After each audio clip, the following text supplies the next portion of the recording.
Release that which I by Ermu. Chapter 521, The Star Watcher. Though most of the astrologers' findings were just common sense in the modern world, Roland still could not help being surprised by the fact that the astrologers could be able to tell the orbital motions of the stars without any modern observation techniques. The star of extinction also moves along a certain path, he said, and it appears every 400 to 500 years. That means it must orbit within a much larger area than the sun and the moon that are near us in space and can run a circle around us in a day and a night. He panted for breath and continued. Given that an object appears big when it's near and small when far, the star of extinction in the sky will change from dark to bright and then turn into a crescent when it's getting closer and closer to us. Have you found it? Dispersion Star shook his head. The secret mission has been passed down for hundreds of years but doesn't specify the exact time when the star of extinction will come. Maybe it's still in some distant position we can't observe. For decades, you've buried yourselves in this job?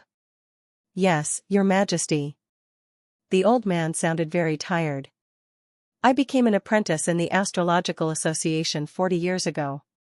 Since then, I've been watching the little changed starry sky every night. However, I had no idea of this secret mission until I became the chief astrologer. Besides observing the stars and recording the time and seasons, astrologers also work as fortune tellers in festivals and celebrations, but we only say what the king orders us to, instead of truly predicting the future. It's a secret between the king and us. Astrologers need to be venerated as sages, in order for our association to recruit more apprentices. You regret it? Dispersion Star shook his head. I would regret that 10 years ago, but since I became the chief astrologer and received this secret mission from my predecessor, Meteorite Astrologer, I've understood what I'm doing is meaningful and it's really about astrology and foretelling the future. The significance of the job is beyond compare, but unfortunately, I don't have much time left. Looking at his gray hairs, heavily wrinkled face and countless brown spots on his forehead, Roland had to agree with him and thought, that's true. I'm afraid he can only survive for another 2 or 3 years. Is there any strategy left by your predecessors we can take to fight against or escape from the devastating disaster? No, that's your problem, Your Majesty. Dispersion Star gave Roland a weak smile. You're the one who leads the people to get through hard times. The astrological station is just your eye and will warn you about the coming disasters, thus increasing the chance of survival for the people. Given that, you can't close it. The chief astrologer's attentiveness to his duty commanded Roland's respect. For most people, it was hard to persevere with such a boring job, but this elderly man had searched for the star of extinction in the sky night after night for decades without flinching. Roland now guessed the reason why ancestors of the Wimbledon family made the rule that the confidential information about the star should never be revealed to the new king before he turned 30.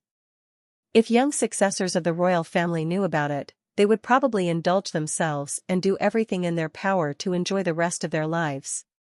After a long silence, Roland raised his last question.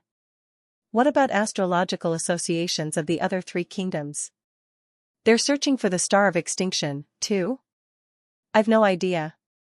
I've never left the king's city and they've never contacted us here in the kingdom of Grey Castle.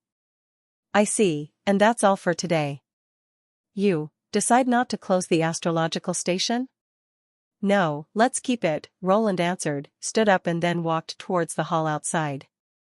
Before he left the room, he turned around to look at the chief astrologer and said, I'll send you better equipment for observing stars and tell you about the real knowledge of star image. What? The chief astrologer looked confused. Without explaining anything to him, Roland continued. Besides, even when the bloody moon comes, it's not our end. He paused a bit and spoke assertively, we'll survive it. The hydrogen balloon was blown up. Roland and the witches got in the basket and flew towards the palace. What were you talking about? Lightning asked, clutching the basket from outside. I want to know, too, Coo.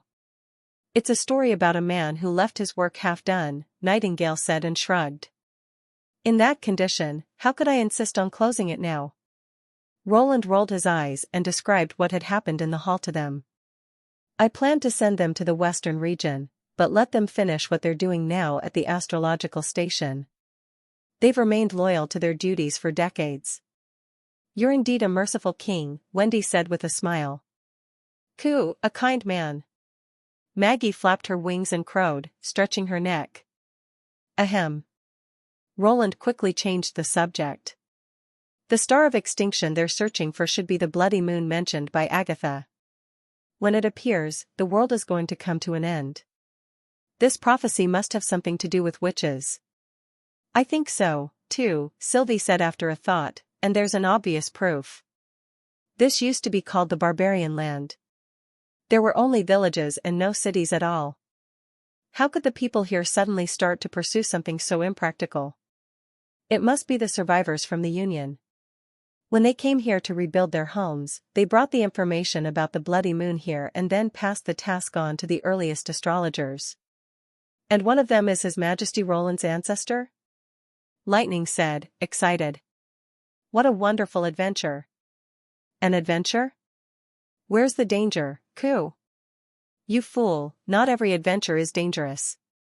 Finding out a secret is rewarding enough for an explorer. Coo?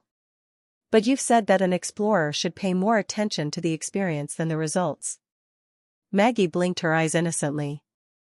A great explorer can choose either to focus on the experience or to search for the results. That's how we make each exploration enjoyable. Lightning said in a low growl. You're a long way from being an explorer. Coo, the pigeon gloomily fell on Roland's head. Is that true? The witches burst into laughter. After they went back to the palace, Roland immediately went through the records of the Wimbledon family history he found and then could not help frowning. What happened? Asked Nightingale. There's no record about astrologers in the family history. He pointed at the yellowing page. The first ancestor is Maud Wimbledon and the first king is Tarek Wimbledon. Nothing about the astrological station or the supreme commander. Their recordings were erased. Who did it? She was surprised. The writers of the book must be the kings in the past, right? Yes, recordings written by each king will be added to the family history. Nothing should be left out, Roland said slowly, and when the people started to build the cities here, he or she already had the ability to have the orders carved on metal sheets, but why are there no recordings about that person at all? Did someone try to conceal something? But why did that person leave a trail of clues in the Astrology Association? Every king or queen of the Wimbledon family should know the real purpose of the astrological station. What happened to the family 400 years ago? Chapter 522, A Drastic Change in the Northern Region. What? Calvin Kant, the lord of the city of Evernight and duke of the northern region, shouted. He rose suddenly and stared at the messenger with disapproval, toppling his water cup from the side table. The cup hit the floor with a smash, making a crisp, clear sound. Your Grace, I saw it with my own eyes, said the messenger, further lowering his head. The rebel king breached the city wall of King's City in just one day. Even the king himself failed to escape. I'm afraid he's probably dead now. How could this happen? Calvin murmured. It's King's City. Its bluestone city wall is more than 54 yards high and guarded by thousands of soldiers equipped with catapults and snow powder. No one can break through that city's defenses unless he has an army of 20 to 30,000. Even if Prince Roland had such a huge army, it's still hard to believe that he captured the city in merely one day. They had invincible firearms, the messenger said in a trembling voice, possibly caused by tiredness from traveling the whole night or the shock he had experienced in the battlefield. They could fire without a break. Their weapons were just too powerful for the knights and even the crazed army of the king. No one could stop them. Anyone who got close to them died or was severely wounded. Compared to their firearms, the king's flintlocks were cheap, useless iron sticks. Calvin's mind was a blank. His whole world was turned upside down. He felt it was all over. He had received an order from Timothy, which had required that he should send an army to support King's City. As the new Duke of the Northern Region, he must follow the king's order, and after some discussion, He had assembled an army of 2,500 by choosing soldiers from troops of the Horsehead Haws, the Snow Fox Lista and his own families. This army had been planning to set out after the snow melted and to arrive at the king's city 2 to 3 weeks after he had received the order. He had never thought that the army would miss the war in King's City, as a siege warfare usually took months. The army was mostly comprised of mercenary and freemen. Not many knights or serfs were in it, since the plowing season was about to start. However, no matter what kind of army he had sent out, he had already done something that the rebel king would consider guilty of rebellion. He was afraid that his good days were going to be over very soon. Edith. Calvin suddenly thought of his brilliant daughter. Maybe she can think of something to save us. Go.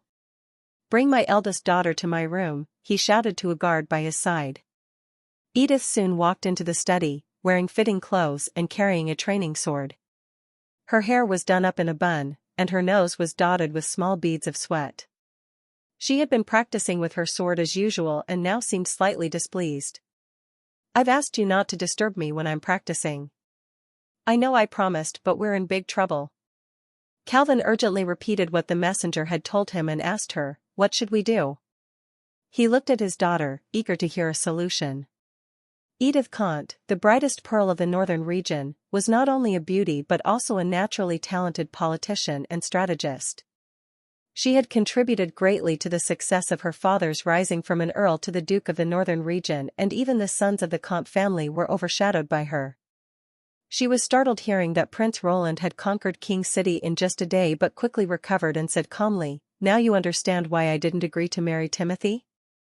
Calvin stared in surprise and asked, "You knew that he would end up like this?" Timothy had stayed in the northern region after he defeated the rebellious Duke Ise and, like many other men, had his eyes on the pearl of the northern region.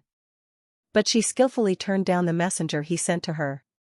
Her father was confused and even blamed her for refusing the king, since if she had married Timothy and become the queen as many girls had dreamed of, the Comte family's status would have been further secured. You mean his city was occupied in one day? No, I didn't expect that. Edith untied her hair band to let her long green hair down. I just felt he was not the right person. Not the right person. Who is the right person is for you? Though his reign turned out to be quite short, he was still the king of the kingdom of Grey Castle at that time. Calvin complained in his heart but did not tell his daughter what he thought. He had made his mind to pass his duke title to Edith, who he believed would bring a brighter future to the family, compared with her two brothers, if she refused to marry anyone. Anyway, Edith bent to pick up some broken pieces of the porcelain water cup. First, you have to order the army to retreat. But they've been out for 4 days, and I've no idea which route they took. I'm afraid it's too late. That's not a problem, she arranged the broken pieces of the cup to represent the 3 locations and said. You can send someone to Deep Valley Town today. If he sets out now from here, he'll arrive at the town by evening. Tomorrow, he can take a boat to King's City and reach it at least 1 day before the army. No matter which route the army took, they'll end up on the main road leading to the city's north gate, so if the one you send walks in the opposite direction to the army, he'll meet and stop them in the suburbs of King's City. I see.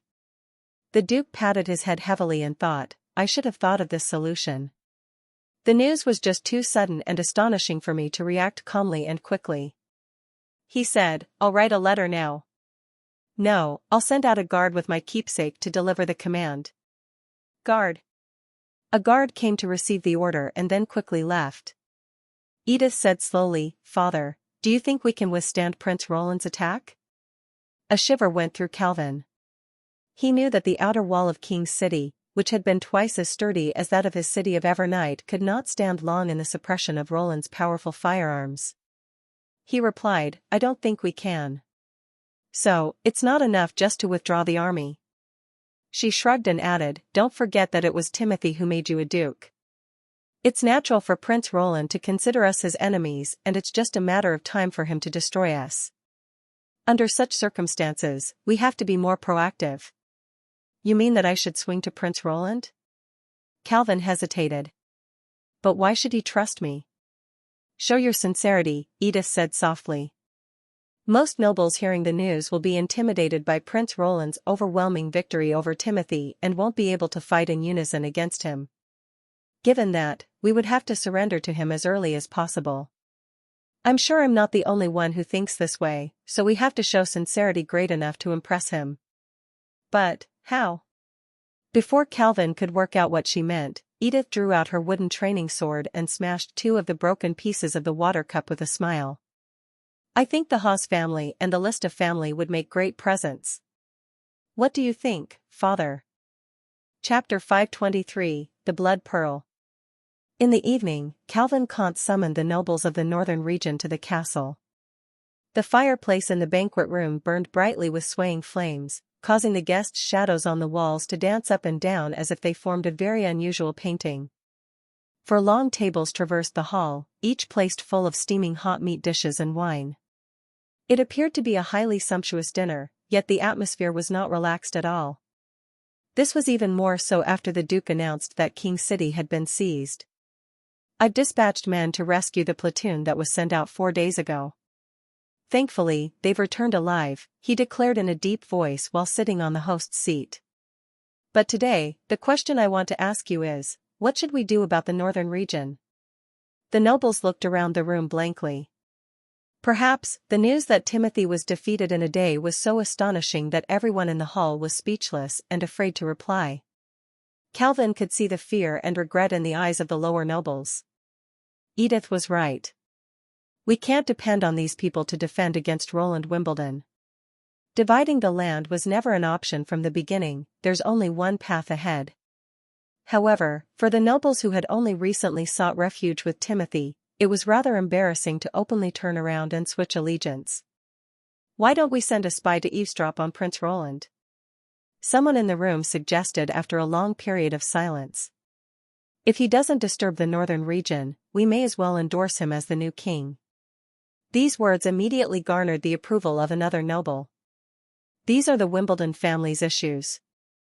It doesn't make a difference to us who becomes the king. Upon hearing this, Earl of Lista laughed grimly. No difference? Calvin frowned slightly and knew that the keynote was coming. Indeed, after the Earl spoke, everyone in the room became silent, and this made Calvin feel a little uncomfortable. In reality, the 3 families were equal in strength, while the Kant family was slightly inferior to the others. It was only because he had heeded his daughter's advice and was first to play up to Timothy that he was able to obtain the position of Duke. Of course, he also understood that this was one of the new king's balancing tactics. Timothy was probably glad that the other 2 families belittled and were dissatisfied with him. Have you forgotten about Duke Ise? He was arrested for treason and executed. Lista asked the room callously. He didn't actively provoke Timothy. If we admit defeat so early on, the noose may be tied around our necks at any time, and it would then be too late to struggle. In Prince Roland's view, we've already participated in treason and none of us can deny our relations with Timothy. What else can we do but admit defeat? If King City couldn't even last a day, we would simply be throwing eggs at a rock, one of Calvin's feudatories, who looked like he had lost his usual vigor, retorted softly, in accordance with the agreement. Under the incensed gaze of the Earl, he was unable to enunciate the latter half of his sentence. Even if we only have eggs, I'll try my best, Edhouse proclaimed. The rebel king murdered my elder brother. He has to pay for it. It may not be us holding the eggs. The northern region's full of hills and mountains, and dangerous roads are all over. Roland's army may be able to travel quickly over plains and rivers, but it'll be a whole new game here. Earl House followed up swiftly. At worst, the Horsehead family will retreat to Coldwind Ridge, where I don't believe that his army will be able to reach. That's as good as bearing your entire back to the church, Calvin silently thought. Those F***curs don't harbor any good intention for the northern region either. He had heard about what happened to the eldest son of the House family. It appears that he died in a fight against the Lord of the Western region, but death is inevitable in any war. If shouting could injure or kill enemies, there won't be a need for weapons and armor. The hall started to become rowdy. As the Lista and House families stated their opinions, the voices which proposed to halt the troops and get ready to fight the advancing enemy gradually suppressed the ones which proposed to actively pry on Prince Roland's position and express friendliness. Although Calvin remained silent throughout this discussion, he was beginning to feel quite anxious. Surely Edith hasn't run into trouble? What does the Honorable Duke think? His long silence had become suspicious, and Earl Lista was now staring straight at him. Calvin's heart froze when he knew it was his turn to say something. I brought all of you here tonight because I wanted to listen to everyone's opinion. This matter is important to the future of the northern region and we can't be too careful. Earl House interrupted him impatiently. Enough. I've got a feeling that you've already planned to swear allegiance to Prince Roland. Why else would all those who expressed cowardly opinions happen to be your feudatories? If we're to hand over power meekly now, we'll just become lambs to the slaughter. Calvin felt an urge to toss his wine glass at the Earl but managed to refrain himself in time. Since that's the case, we have nothing else to discuss. Lista stood up and headed towards the banquet hall's exit. By the way, if you want Prince Roland to spare your pathetic life, you may offer Edith, all tied up, to him. I've heard that he highly appreciates beauty, ugh. The audience's laughter ceased as the Earl turned silent unexpectedly. A sword tip visibly protruded out of his back. The bloodstains on the blade seemed to shimmer dimly under the light from the fireplace. Are you talking about me, Sir Snow Fox? I can't pretend that I didn't hear what you said. The Earl's body collapsed onto the floor feebly. The tall and lean figure of an armored warrior appeared in front of everyone. She pulled her sword out nonchalantly, stepped over the Earl who was still squirming in utter pain, and walked into the hall. It was none other than Edith Conte herself. Calvin immediately felt a great sense of relief. Her armor plates were stained full of blood, and evidence that she had just been in a violent fight. Even so, she was as composed and elegant as ever. She had the face of a beautiful smiling assassin. A platoon of warriors followed behind her and surrounded the hall in the blink of an eye. By now, everyone that was present understood what had happened. The guards. Earl Howe's eyes widened as he spoke. What have you done to the guards outside? How can I deal with you lot if I hadn't disposed of them first? Calvin exhaled a sigh of relief and smashed his glass on the floor. You seem to have forgotten that I'm the one in charge here. He had long awaited this moment. This kind of banquet was held every once in a few days, and as such, most of the nobles did not take many precautions. They were each accompanied by less than 100 servants, most of whom they instructed to keep watch outside the castle area. It was the perfect opportunity to capture all of them together. After the guards had been taken care of, the rest was easy. Of course, the person who planned and executed this trap was his daughter, the Pearl of the Northern Region, Edith. As the exit doors of the banquet hall were slowly shut, the flames in the fireplace seemed to wobble for the last time. The feudatories of the other two families pulled out their swords. By contrast, the lower nobles seemed shell-shocked. Are you out of your mind? Ed Howe snapped angrily. But Calvin had no time for a war of words. If you put down your weapons and surrender, you'll be spared. All resistors will be killed. As the words left his tongue, two factions of people began to brawl. Chapter 524, A Night of Bloodshed. Chaos and confusion erupted in the hall. Wooden tables were flipped, while bowls and dishes fell all over the floor, creating a symphony of clanking and cracking noises.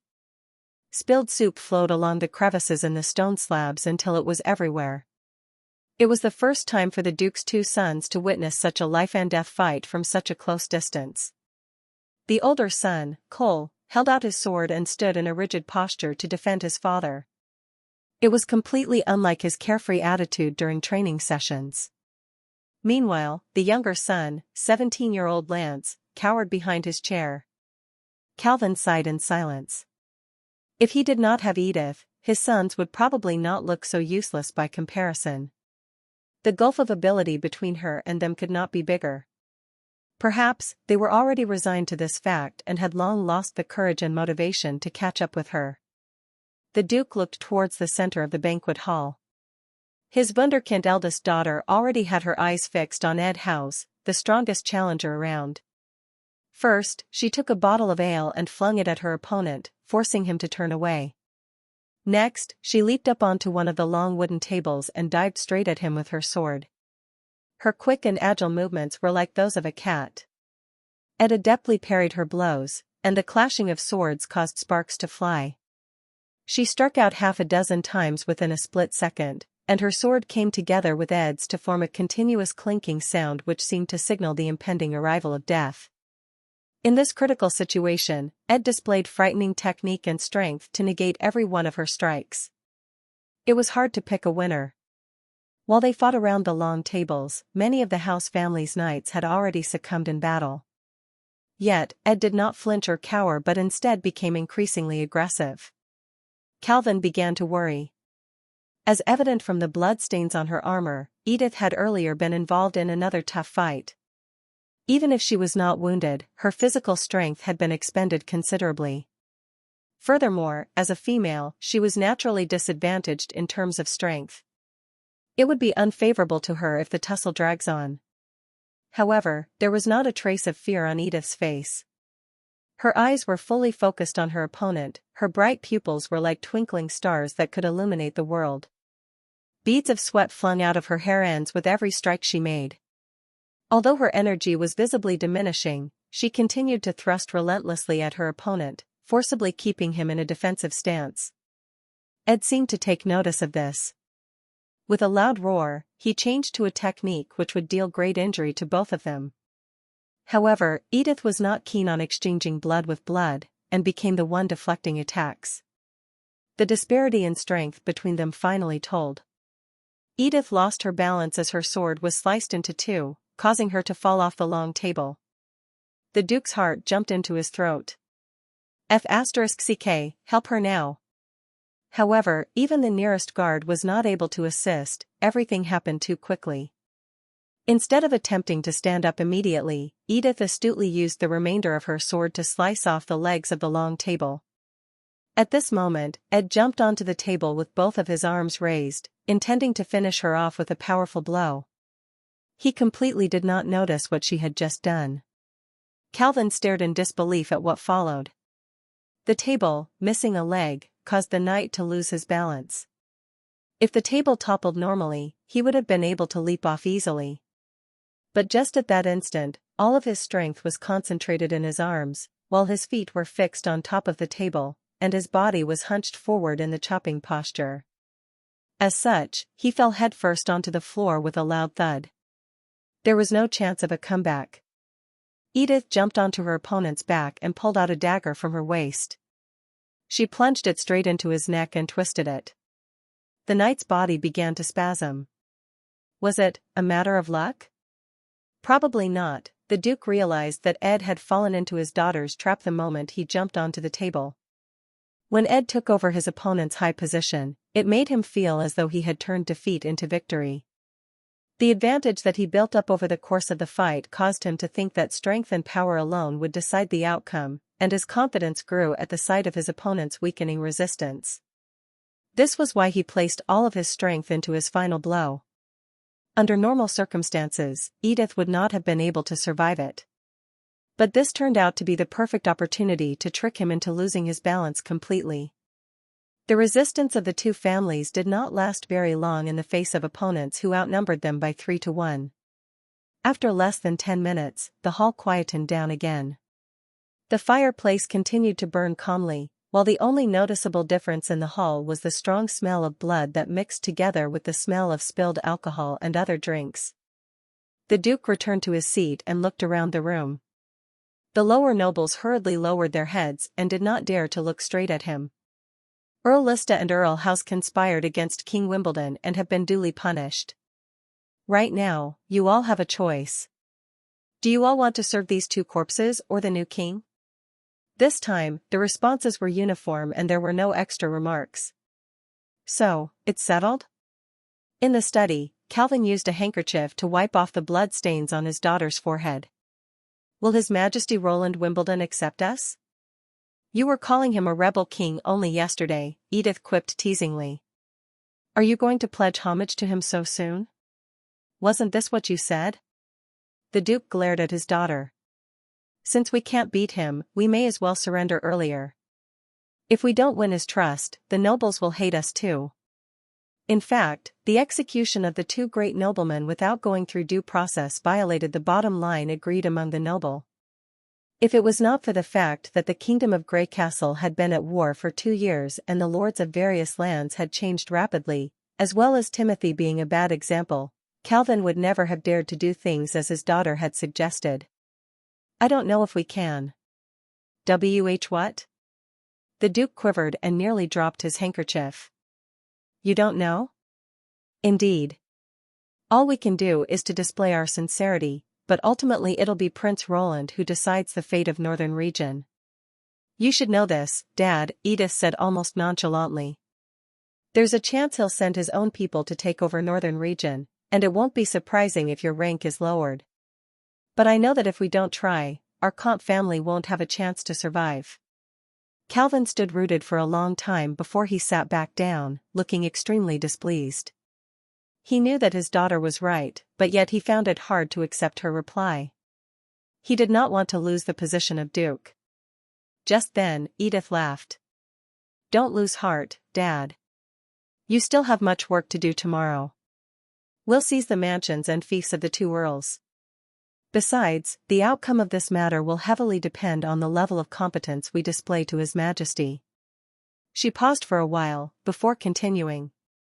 Sincerity is our ticket into the negotiation, but ability is what will decide the outcome of the negotiation. Calvin frowned in incomprehension. What do you mean? I'll bring these two heads to King City, Dad. She laughed in a charming yet wicked way. Let me be your messenger to His Majesty. Chapter 525, Return to King City. King City. After a year and a half, I'm finally back. Barev's heart stirred as he watched the cyan stone wall gradually become closer and clearer. In fact, he had been excited ever since he received the prince's orders. Prince Roland had defeated Timothy smoothly and easily, as expected. This once again showed that no one was able to resist the army of Western Region's lord. Of course, it was now rather inappropriate to call Roland the Lord of the Western Region. He was now the only surviving son of King Wimbledon III, and thus was the bloodline inheritor and rightful heir of the royal family. The obstacles to his ascent had been completely swept away. It was a matter of time that Roland would be crowned king. As for Barev, he would soon become the prime minister, second in power only to the king. This joyful thought made him become steeped in reverie. When those old friends of mine, who were so concerned about me, see that I've attained a position that they can't even dream about, how will they feel? Shocked? Jealous? Envious? Or gnashing their teeth while putting on a fake smile and trying to please me? These imaginations gave him immense pleasure. It would be even better if his former mentor, Treasurer Lauren Moore, could witness the scene of his promotion. The concrete boat slowly docked at the pier in the outskirts of the city. Barev sauntered down the trestle bridge together with Kyle Sichi and other companions. Under the escort of the First Army, they walked through the familiar streets and entered the inner city palace. The Palace of Twin Towers was still as majestic as it was in his memory. In the past, he could only look at it from far away in a small room in the city hall. This time, he could walk into the palace boldly. He was led straight up to the study, where he once again met Roland Wimbledon. In a state of excitement, he got down on one knee and greeted, "Your Majesty, Kingdom of Grey Castle is now yours." Actually, not yet. Eastern Region and Northern Region remain under Timothy's control. Roland laughed. Get up you, there's much for us to discuss. To Barev, Roland looked and acted exactly like he did before. He spoke in his usual calm tone and was warm and friendly. He did not seem to be affected by his upcoming coronation at all. Barev's attitude thus became even more respectful. He stood up slowly, dusted himself and replied, "Yes, Your Majesty. Our prior task at the moment is to maintain the administration of King City. I'd made this clear in the letter." Roland poured a cup of hot tea and placed it in front of Barev. "Do you have a preliminary plan?" Barav hurriedly received the cup of tea. It won't be difficult to maintain the existing order. Your Majesty, how about you let me handle the lower nobles? They'll know what's good and bad for them. Also, I brought over 10 of my most outstanding students from border area. Some are proficient in business and some in tax administration. Even when I'm not around, my students will make sure that those noblemen don't steal or do anything funny. He paused before adding.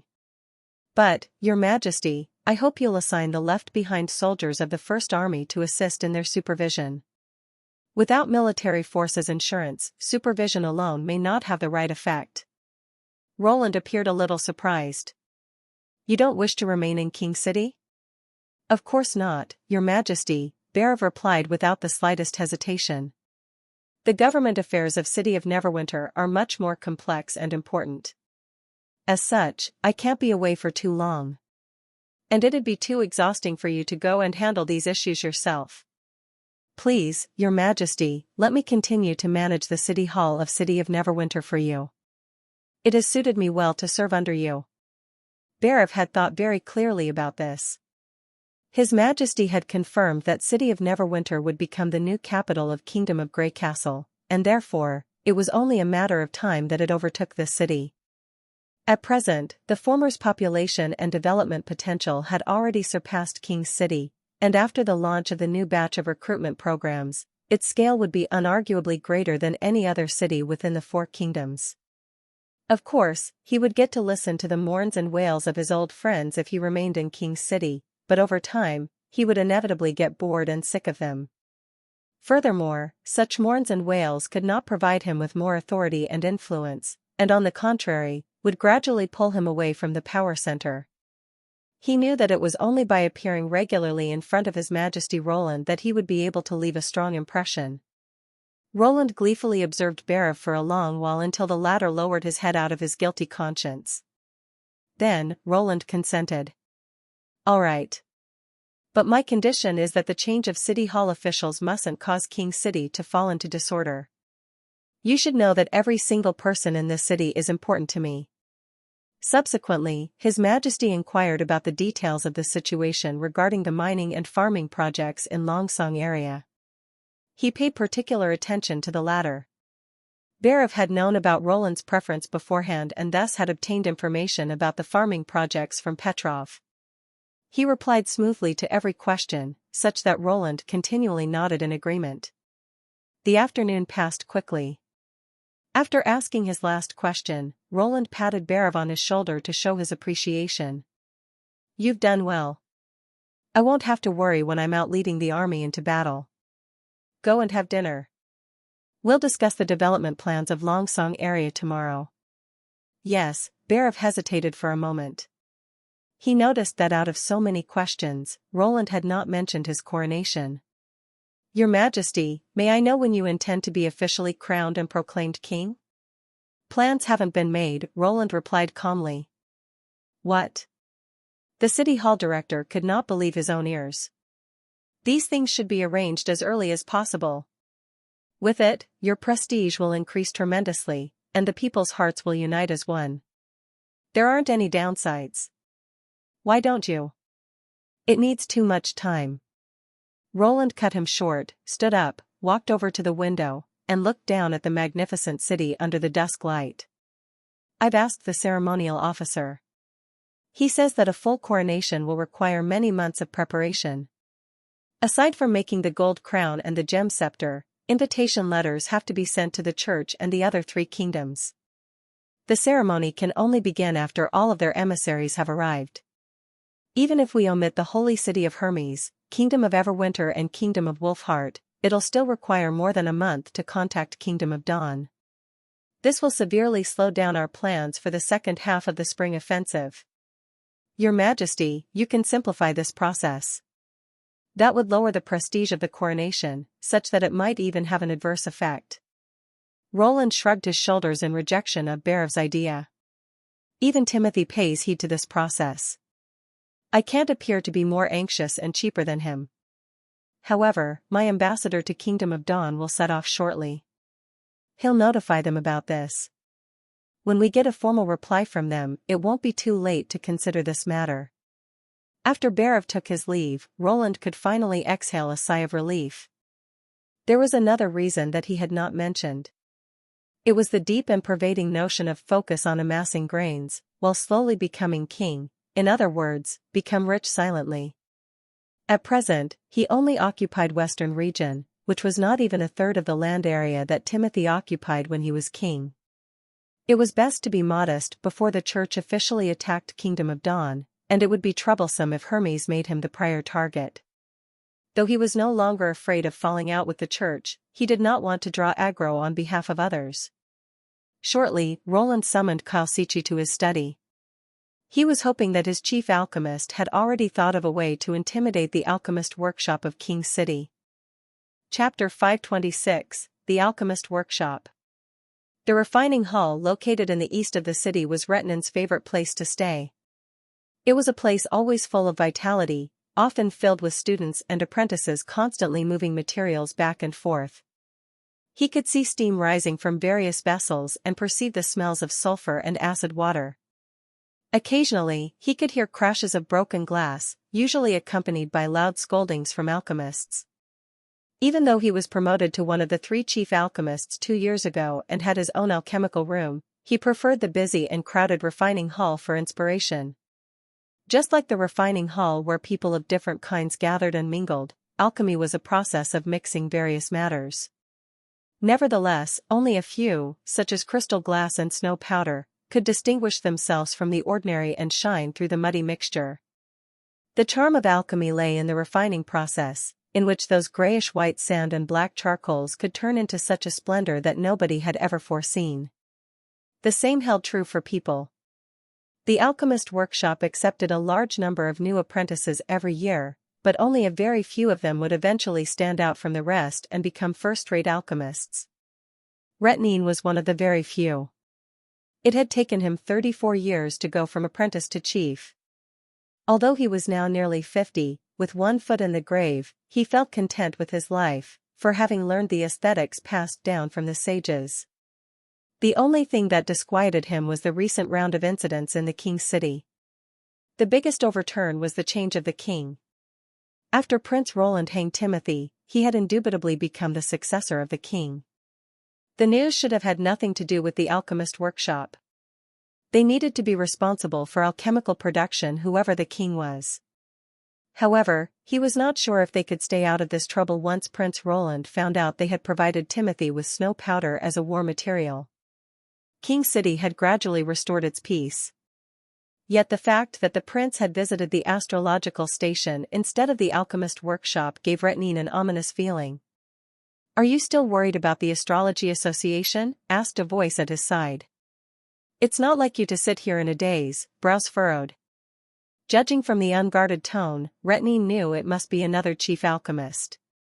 He turned around and found Rayleigh, whose hair was as frosty as his, sitting next to him. "What on earth do you think His Highness is planning?" "He's thinking those fellows who only care about stars are wasting money." "What else can he be thinking about?" Rayleigh said carelessly. "It's a pity he didn't stick to his opinion. Those guys shouldn't be crowned as sages anyway. They should have been laid off a long time ago." As the 2 major academies in the kingdom, the Alchemist Workshop hired spies to collect information about the Astrology Association. The Alchemist Workshop somewhat knew the purpose of Roland's visit to the astrological station, but did not know what exactly the chief astrologer had said to Prince Roland in secret that made him change his mind about shutting down the astrological station.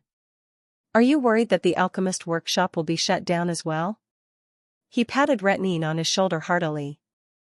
"Don't forget the profit we bring to King City. Once the limit in the production of crystal glass and perfume is lifted, the gold royals we'll earn can probably fill the prince's entire bedroom. How can he resist such a lucrative business opportunity and shut the workshop down?" "But we produced snow powder for Timothy." "So what? Could we disobey the king's order?" Rayleigh grunted. "Any reasonable person should know it isn't us to blame. Besides, he also manufactured loads of weapons fueled by snow powder himself. I bet he must have gotten the formula from Bohr, the trader." In this light, we actually made a contribution to his victory.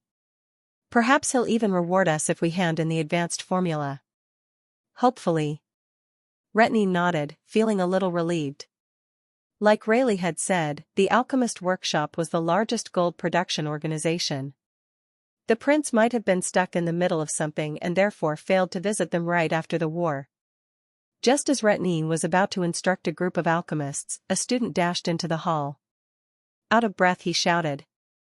Mr. Chief Alchemist, His Majesty is here. What? Where? Hearing Retnine's exclamation, everybody in the hall was silent, looking at the student. Above the yard in the air. The student swallowed hard. His Majesty descended from the sky. Retnine and Rayleigh exchanged an astonished look.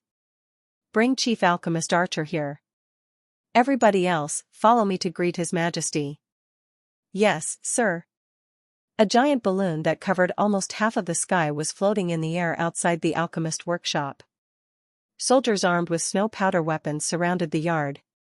After they had searched the association thoroughly, making sure it was safe, the balloon started to land slowly. That must be the transportation device the prince used to visit the astrological station with the witches, Rayleigh whispered in Retnine's ear. I didn't expect it could truly make a person fly. Anyway, he's here. Retnine felt alleviated. He grabbed Rayleigh's shoulder and said, It doesn't matter how we address him in private, but you ought to show some respects in an official meeting. He is king of the Kingdom of Grey Castle, even without an inauguration ceremony. Be serious. Don't worry. I know how to behave properly. Rayleigh assured him with a smile. After the basket landed safely, a beaming gray-haired man came up to them under the protection of the guards. He was bareheaded, not splendidly dressed, and held no scepter in his hand. He was not as marvelous as he was rumored to be, yet the prince's every single gesture was majestic and dignified. Next to him stood an elderly man in a cope, who seemed surprisingly familiar to Retnine. Your Majesty, welcome to the Alchemist Workshop. The three chief alchemists bowed, followed by all the other alchemists. Roland smiled. My father used to talk about you often when I was still in King City. He said both crystal glass and perfume are quite popular alchemical products, they have even been sold to the Fjord Islands. These products have brought great profits to the palace. So, I built an alchemical workshop myself after my father sent me to Border Town. PFT, Rayleigh almost burst out laughing upon hearing these words, whereas Retnine restrained himself and managed to conceal his amusement. That must not have been an easy business, Your Majesty. Every alchemical workshop requires a large amount of gold royals to operate. Really? But I didn't invest a lot of gold royals. You know how deficient the resources are in Border Town. At first, I could only do the experiments in a few wooden sheds. But now I'm able to produce various products, including glass and perfume. Roland continued casually, so I'm wondering where those gold royals actually go. Your Majesty, what do you mean by that? Retnine's heart sank. This is my chief alchemist, Mr. Kyle Sichi, Roland replied, pointing to the elderly man next to him. He'll examine and evaluate your products. If there have been no innovations in recent years, I might as well shut down the Alchemist Workshop. After all, King City was just ravaged by a war, and I believe tons of gold royals are needed for reconstruction. The alchemists were outraged by the prince's comment. Your Majesty, I can't accept this. Rayleigh was so angry that he couldn't bear it and stood to challenge him. Chapter 527, The Ultimate Goal of Alchemy. Huh? Roland turned to him. Why? Well, Your Majesty. You're likely to be deceived by someone since you may not know alchemy well. Retnine interjected immediately. He knew Rayleigh took great pride in his work and sometimes even failed to pay due respects to Timothy. Certainly, he disdained the notorious Prince Roland. If Rayleigh accidentally enraged Roland, the rest of them would all have to suffer the king's wrath. Alchemy is a process full of changes. Every formula represents a potential product. However, not all products are as dazzling as snow powder. They may not instantly bring you gold royals, but they can help with the production of another extraordinary product. Exactly. Rayleigh rejoined indignantly. Take snow powder as an example. One of its ingredients, ice nitrite, is converted from feces. The conversion itself is a sort of reaction. However, ice nitrite can also be mixed with other products and turn into snow powder. All these reactions and conversions are the result of long-term exploration and research. Even an experienced alchemy master can't readily jump to the conclusion that one specific product is useless. Your Majesty, you can't evaluate our work simply with gold royals. Rayleigh stared at Roland's chief alchemist with deepened brows. If someone promises you that every single product can instantly bring you profits, he must be lying. What's your opinion on that? Roland, the man beside him. The chief alchemist looked quite unperturbed. He stroked his whiskers and remained silent until nobody else was talking. Your Majesty, they say this because they haven't probed into the nature of alchemy. I can prove to you that their formulas are all outdated. I already know whether their products are useful or not. The alchemists all gasped at these words. Retin was speechless for quite a while. Did this man know what he was talking about? He just said he understood every single alchemy formula. What a terrible joke he was making. The alchemist workshop in King City had discovered more than 10 new formulas in the past 2 years, and it would take several days just to read them through. How could he say there was nothing new? Retin was stunned, but at the same time he was secretly delighted. It proved Kyle was completely insane. And if there was a single formula he didn't know about, he would be accused of lying to the king. Just then, Archer, the quietest chief alchemist, came forward. He asked sternly, "How do you want to prove it?" "Very simple." Kyle strode toward the 3 chief alchemists. Confidently, he suggested, "Give me the ingredients and I'll tell you the formula." How does that sound? Rayleigh was so furious he was ready to burst. Very good. There are all kinds of ingredients in the workshop. Feel free to use them. If you name one formula wrong, His Majesty will know you've been lying. What if I'm correct? That's impossible. Archer shook his head. A few alchemy formulas can be repetitive, but there's absolutely no way formulas can exhaust. You take alchemy too lightly. Hearing this, Kyle suddenly had a strange look on his face, as if he were studying them with sympathy or other mixed feelings. I'm not taking it lightly. The truth is that your perception of alchemy is mistaken. Retin could feel his temples throbbing. What did you say? May I ask what you think alchemy really is? Kyle remained undisturbed.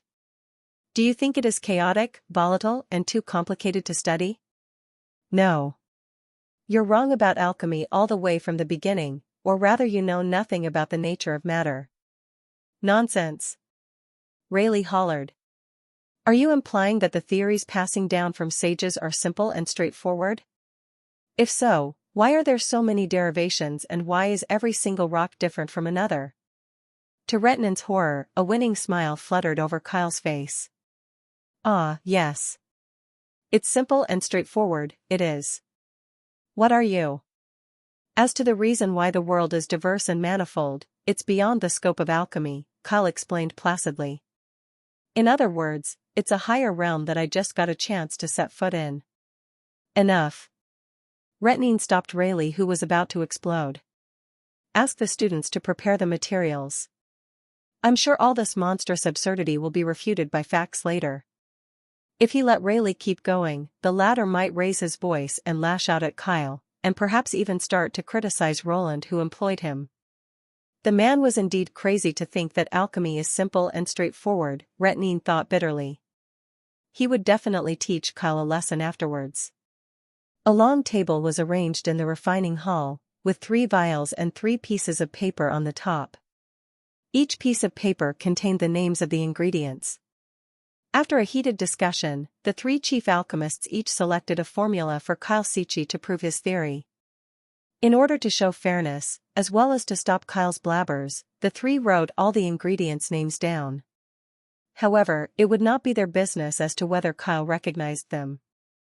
When everything was ready, Retin turned to Roland's chief alchemist and said, "You can start now." Kyle paced to the table and glanced at the first piece of paper confidently. "Burn the mixture of saltpeter and green alum?" He was surprised by what was written on the sheet. "It seems you've also learned the double stone acid making method. The products of the reaction are multiple solids and acids, and the latter can dissolve metals." He wrote a long list of symbols on the paper as he answered. Archer, who wrote the question, suddenly was very embarrassed. "Correct." He pronounced the word with gritted teeth. The spectating alchemists started to exchange whispers. They had probably never expected Kyle could give the right answer to the first question within a second. "Silence!" Retin bellowed. "There are 2 questions left." It was pure luck. Rayleigh stamped about with indignity. "I don't think he can answer the second question that easily." "What is he writing on that piece of paper, by the way?" Retin shook his head. His heart sank rapidly. To both Retin and Rayleigh's surprise, Kyle gave the answer to the second question a great deal of thought and even saw through the trickiness of Rayleigh's question. "Green vitriol acid and copper? The reaction won't start if the acid is in deficiency. With sufficient acid, the liquid will turn blue when heated, and it will bubble as well." When it came to Retin's question, Kyle did not linger either. "Just take out the stone of the netherworld?" He picked up the vial, shook it, and studied the white solid soaked in the water. "This is quite rare.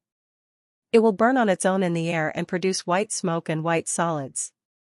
Am I right?" Retin was totally shocked. He had obtained this queer chemical substance from the alchemists in the kingdom of Wolfheart. Few people had seen it before, and even fewer people could name its properties. "Please feel free to raise questions." Kyle turned around and glanced at the spectating alchemists. "I can prove to you that I'm not lying." The words stirred up the audience.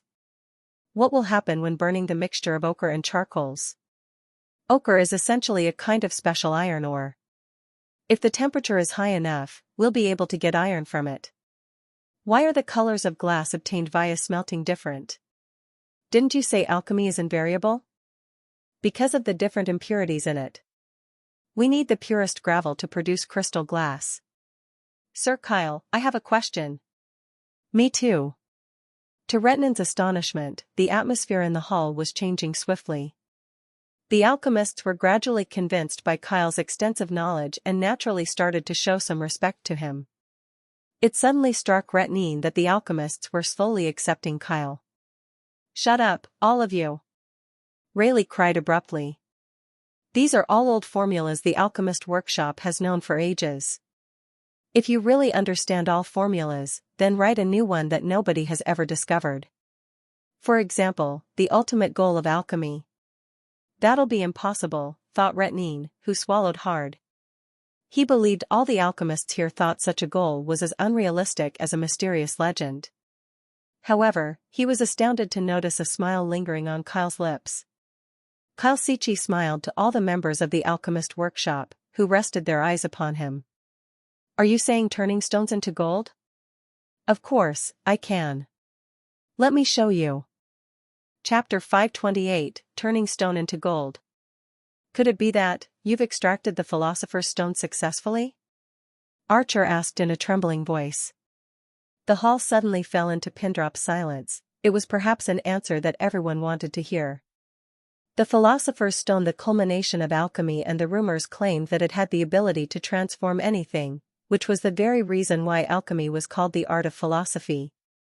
When used as a medium, it could transform a generic metal or lead into gold, creating unlimited wealth. It was also the origin of the term turning stone into gold. A stone that can transform everything. It was simply an invention of the ancient alchemist who wanted to be lazy. Kyle waved a hand and said, "And what I'm about to show you is the mystery of the world." He pulled out a strange-looking pipe, which was made of crystal glass, from his bag and generously displayed it in front of the alchemists. Everyone, including Retin, was stretching their neck to take a peek at it. The pipe was as thick as 2 fingers and was sealed at both ends. It contained some matte-looking, brownish red powder that looked just like some dried soil at first glance. It was hard to imagine how that powder had gotten inside. Kyle asked for a glass of clean water before he picked up a green alum stone from the table and used it to smash one end of the pipe, shattering it into pieces. This caused a stir among the crowd. Even Retinine was feeling greatly distressed. The immaculate transparent color showed that the tube was obviously made from first-class crystal glass, which must have taken the craftsman a lot of effort to make into such a symmetrical shape. Yet, Kyle simply smashed it to pieces. However, he realized that Prince Roland was not lying when he claimed that the domain had developed crystal glass, since the alchemist workshop of King City would definitely not produce this type of strange vessel. The water was quickly provided and Kyle poured the powder into the glass of water, and then the color of the water gradually turned into a yellow-green hue and the powder disappeared. "Do you have any lead bars here?" he turned around and asked. "Give me 2 of the best quality." "Hang on," Rayleigh said, "since it's an alchemic reaction, it shouldn't matter who does it. I've seen some street performers who were very good at covering up, switching bronze royals into gold royals in front of a crowd. I'm not doubting you, but it's better to be cautious on such an occasion." He looked at 2 of the other chiefs and said, "What do you think?" "Indeed," Archer slowly answered. Retinine hesitated. It was obvious that Rayleigh was doubtful, and comparing Kyle to the street performers was indeed quite disrespectful. However, he had to support the alchemist workshop in this situation. "I agree as well." He was expecting the chief alchemist of Border Town to be furious. However, Kalsichi simply smiled and said, "Of course, there's no difference if the last step is carried out by either the alchemist or the apprentice. Just as I mentioned, the essence of alchemy is simple, orderly, and straightforward. Who would like to do it?" "I'll do it." Retinine was so excited that he did not dare look at Kyle, but he was not able to resist his curiosity towards learning the art of turning stone into gold. "Can the glass of yellow-green liquid really transform the lead into gold?" The apprentice quickly presented the materials, some green and white-colored refined lead rods which were usually kept in a cotton-lined wooden box. They would be considered the best of the inventories. Retinine picked one up and carefully put it into the glass. To his surprise, he saw a golden tint appear on the surface of the lead bar. He could feel his hands trembling uncontrollably. "Look. It looks like something is growing out of it. It's golden. Oh God, it's golden color. Is that gold? It could be copper as well." The sounds of discussion behind Retinine grew louder. He turned around and realized that all of the alchemists and students were staring intently at the changes happening in the glass on the long table, with eyes wide open. They sounded surprised and unconvinced. All the while, Archer was looking lost and confused. He was feeling the same at that moment. Perhaps Kyle was right, alchemy is truly constant itself, completely simple and concise, and any self-assumed chaos is simply caused by making a wrong choice. In that case, what's all of the decades of study for? When the lead rod was lifted from the glass of water, there was already some filament blooming on the surface, resembling coral. "These are all copper." Rayleigh was biting his lips and yelling with his last-ditch effort, "It's impossible for you to know the way to transform stone into gold. It makes no sense. Otherwise, you'd have bought the entire kingdom of Grey Castle with gold royals, instead of simply becoming a lord's chief alchemist of a small town. I'm choosing this path, not for the gold royals but to understand the world." Kyle's voice seemed to come from far away. "If you don't believe, you can always examine it. I think as the chief of King City, you would know the differences between copper and gold pretty well, so do you?" However, there was no reversal to be incurred for a post-verification. A piece of the gold wire was sliced off and baked on a plate in the fire. It quickly melted, indicating that it was gold. It was obviously not copper because copper would darken into an ugly solid mass under high temperature, while the flowing metal solution on the plate looked as bright and golden as the sun in the sky. True gold fears no fire. It was indeed real gold. The hall already seethed with excitement. The alchemic formula for turning rock into gold does exist. "Lord Kyle, what were the symbols you wrote down on the paper just now?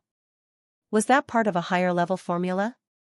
Where exactly did you acquire all the knowledge from?" Lord Chief, do you still accept any student? I'm willing to start as an apprentice. Kalsichi extended his arms, intending to suppress the cheering noise. Listen, everything you have seen today comes from a more ancient subject. It not only includes all the possible alchemy formulas but also discloses the mystery formed within the world. From it, you can even predict those alchemy formulas that have never been seen before, and turning stone into gold isn't an exception. I could teach you all this, as long as you follow me to the western region. To the western region? Retnine became stiff, looking at Roland Wimbledon, His Majesty, who was sitting off to the side with a smile. Is that the true purpose of why they're here? However, it was too late for him to realize how effective it would be. The enthusiasm on the scene had totally gone out of his control. Imagine that, who wouldn't want to work for the association if he could master the art of turning stone into gold? Perhaps none of the alchemists in the hall would stay, and the 100-year-old alchemist workshop of King City had unexpectedly crumbled within a day. Retnine noticed that Kyle was slowly walking towards him. Do you still remember the apprentice who wanted to configure the molten gold solution 27 years ago? He leaned forward and whispered, after failing the test twice, you took away his money and banned him from ever passing through the door of the association. In fact, the failure was mainly caused by a lack of acid concentration, which should have been provided by you. You were the apprentice who was audited by me, Retnine said in shock. The pieces of memory in his mind were overlapping with the silhouette in front of him. That's right. Kyle nodded. I'm just claiming what I deserve. I recommend a book titled The Noble Evil King, whose author is Kai Huang. The title may be slightly witless but the content is very good. Please take a look if you are interested in. Chapter 529, The Returned Witch. 2 days later, Kalsichi bade farewell to Roland. Don't you want to spend a couple more days in King City? Roland jokingly asked. This is the center of Grey Castle, the best place to have fun within the kingdom. If you miss it now, it may not be here next time. I'm not you, I don't want to have an unfinished romance here. Kyle rolled his eyes and said, there's still a lot of work to do in the laboratory and the plant. It's best for me to return to the city of Neverwinter if you want the production line of gunpowder to run smoothly. His reply made Roland depressed. After the situation settled down, the atmosphere in the city was a little strange. First, many women claimed to be his lovers, followed then by their illegitimate children. Of course, he knew these were all rumors. Nevertheless, he could not stop the rumors from confounding the truth. Especially when his history was so notorious. No matter how bizarre the stories were, they would still sound convincing to some. He could only get Theo to come forward and compel the rats to eradicate the rumors. All right. He was speechless for a while before he nodded and said, I'll arrange a paddle steamer to send you back to the western region. Thank you for your hard work over the past few days. As long as you know it, Kyle said while shaking his beard. He left after paying respect by covering his chest with one hand. This guy's really ungrateful. Roland twitched his lips but didn't take it personally. He even started happily singing. You seem very happy surrounded by so many women, said a cold voice behind him. Ahem, he was almost choked by his own saliva. What are you talking about? They were just trying to get some money out of me by saying that. I'm sure you know that. How would I know? Nightingale said in a panic. Oh? You really don't know? Roland retorted. I thought you've investigated everyone here. Okay, Nightingale revealed herself. She turned around and sat on the table. Staring down at him, she said, I have indeed gone on an investigation. It was, however, because I was worried about your safety and afraid you'll let dangerous people into the palace. Do you understand? I understand, he said, trying not to laugh. But, the next words Nightingale said froze the smile on his face. Most of their statements were false. What about Miss Kingfisher and Mrs. Rother? They were not lying. Damn Yurko, I didn't expect her to actually keep it in mind after the last cover-up. Roland silently cursed the old friend a million times. While staring seriously into her eyes, he said, I didn't lie to you. The Prince Roland whom they were talking about wasn't me. You should be able to tell that I'm not lying. Nightingale was feeling slightly uncomfortable being stared at and averted her eyes. So, it's a misunderstanding? They thought it was you, but you weren't there? Of course not, said Roland righteously. In fact, I haven't seen them before. She looked slightly calmer and said, so, you're just going to let the ladies who claim to have slept with you continue to make a scene? Theo said you didn't order them to shut up. Of course, it's exactly what they want, to be paid to shut up. It's too much to be violent, and it'll just increase the suspicion of the people. Roland was still unable to kill for this reason. It'll be easier distracting people with bigger news than forcing those women to stop. Bigger news? Nightingale curiously asked. Yes, something they'll be discussing for weeks. He said smiling. For example, King City is to be renamed the City of Dawn, the City of Neverwinter in the Western region is to be the new capital of Grey Castle, etc. The rumors will subside after I leave. Of course, there was more news, such as that the king is not having a coronation, as well as the competitive plan for skilled craftsman recruitment. Cumulatively, this news should be able to fill up the public's leisure time. Currently, the rats were slowly spreading fragments of the news to the crowd. This followed the posting of the announcement of the City Hall in order to achieve the best publicity effect. It was expected these would be the topics of discussions in pubs for a long time. So, you weren't happily smiling because of them just now? Not at all. Roland patted the list of names on the table and said, I was happy because of this. The chemical presentation led by Kyle was a huge success. The effect was better than he thought. There were more than 320 people from the association who were willing to move forward to the Western region, including alchemists, students, and the apprentices. The final number was confirmed at around 500, including the family members. That's the sum of employees in the 5 chemical laboratories and 2 plants in the border area. Now the number is doubled in a blink of an eye, and most of them are the proficients who could be assigned to work after some slight training. It's the biggest accomplishment after we conquered King City. He paused and said, it's not, however, what I'm happiest about. What's the thing you're happiest about? Nightingale asked curiously. Take a look at this. He spread the list, pointing out the names at the bottom. Retnine. Rayleigh. Archer, aren't they the alchemist workshop chiefs? That's right, Kyle didn't refuse them, Roland softly said. He said he had already taken back what belonged to him. Roland thought Kyle would have a serious initial retaliation after learning about the argument between the chief alchemist and the alchemist workshop of King's City. Without even meaning to continue the hatred, Kyle had received the consensus he deserved and accepted the 3 of them on behalf of the City of Neverwinter. It warmed Roland's heart to see there was still a group of people taking the right path in a tough time. The kingdom would definitely be continuously improving by having them in the realm. Right then, a rhythmic knocking sound came from outside the window. Nightingale flashed out of the window and came back to the table in the blink of an eye with the messenger in her arms. A secret letter is here. You scared it. Roland shook his head. He didn't know whether he should laugh or cry while looking at the stunned gray falcon on the table. He quickly glanced through the content of the letter lifted and said, it was sent by scroll. I think we'll have to leave as soon as possible. Is there anything wrong in City of Neverwinter? Nightingale frowned. No, he twitched his lips and said, Lotus and Honey are coming back soon. The 2 little brats, somehow Nightingale sounded unhappy. Do we really need to leave in such a rush? After all, there are only 2 of them. Lightning and Maggie can always go pick them up. They're much faster than the hydrogen balloon. They'll reach King City within a day. We could definitely do that if it were just the 2 of them, Roland excitedly said. However, the letter says Tilly's sending along new witches.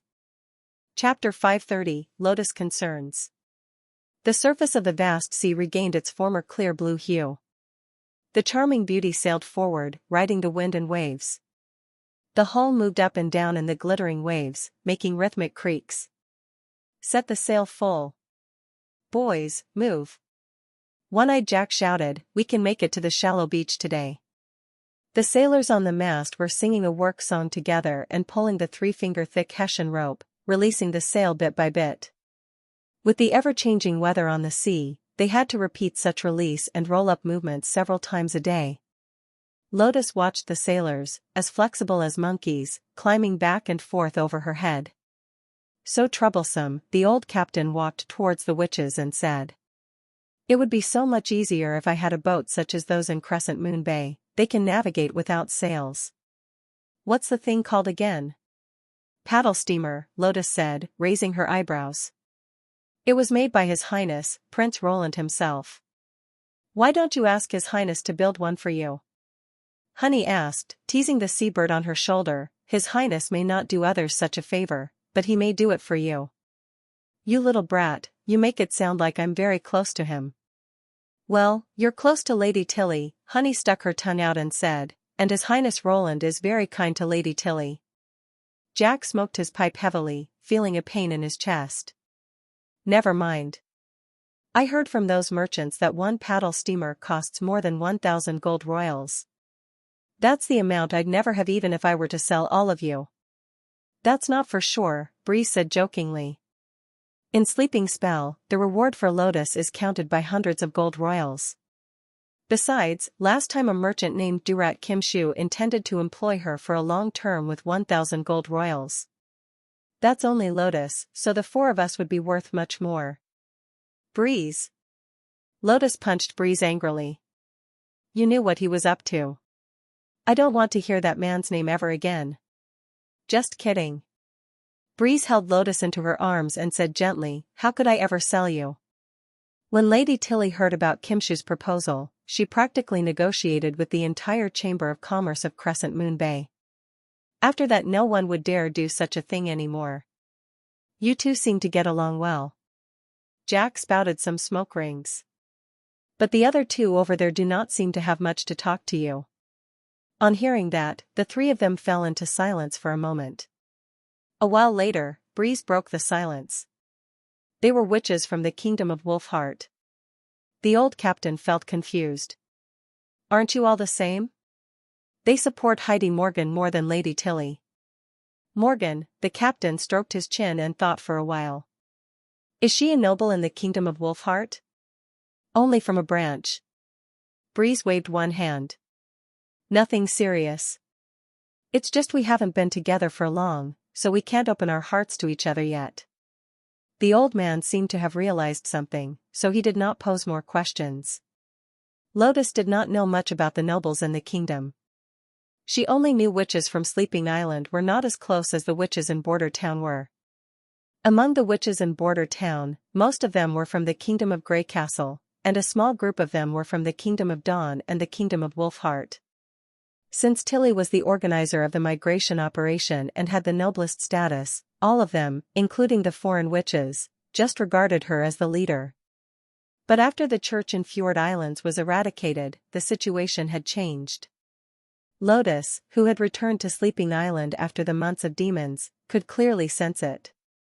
After only a few months' time, the witches from the kingdom of Wolfheart had moved in together, and they seldom talked to other witches when they ate in the dining hall. According to Molly, they were all members of the Bloodfang Association, an organization similar to the Witch Cooperation Association of the Kingdom of Grey Castle, with Heidi Morgan as its leader. In the beginning, there were just over 20 witches from the Bloodfang Association on Sleeping Island. They were a minority on the island, which was nothing special.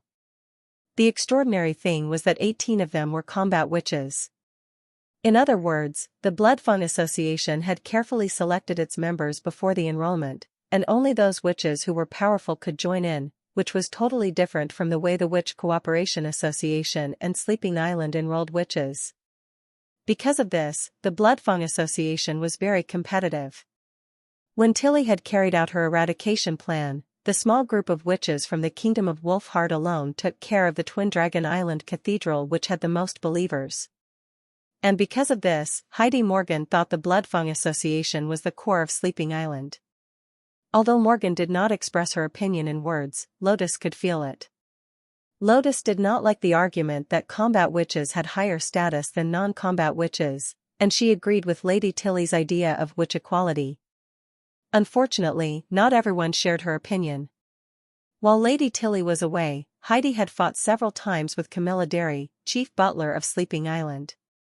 Luckily, Camilla, who was also a noble in King's City, did not appear dwarf in front of Heidi and calmly quieted the conflicts.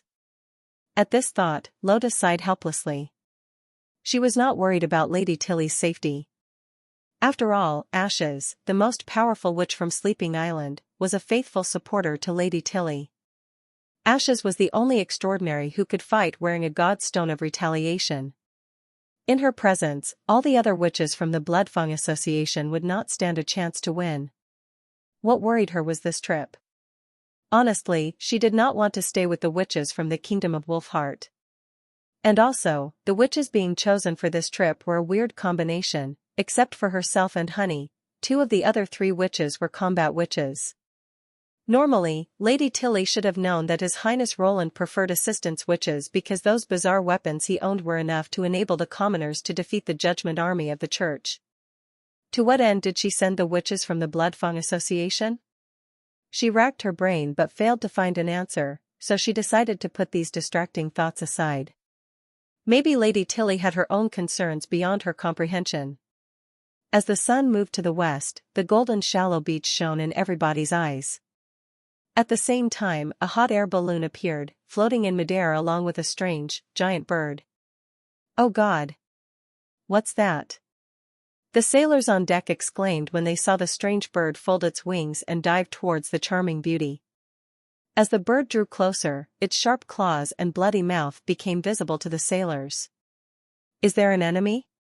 Hearing the shouts, the Bloodfang Association witches rushed out of the cabin and were startled by the giant beast.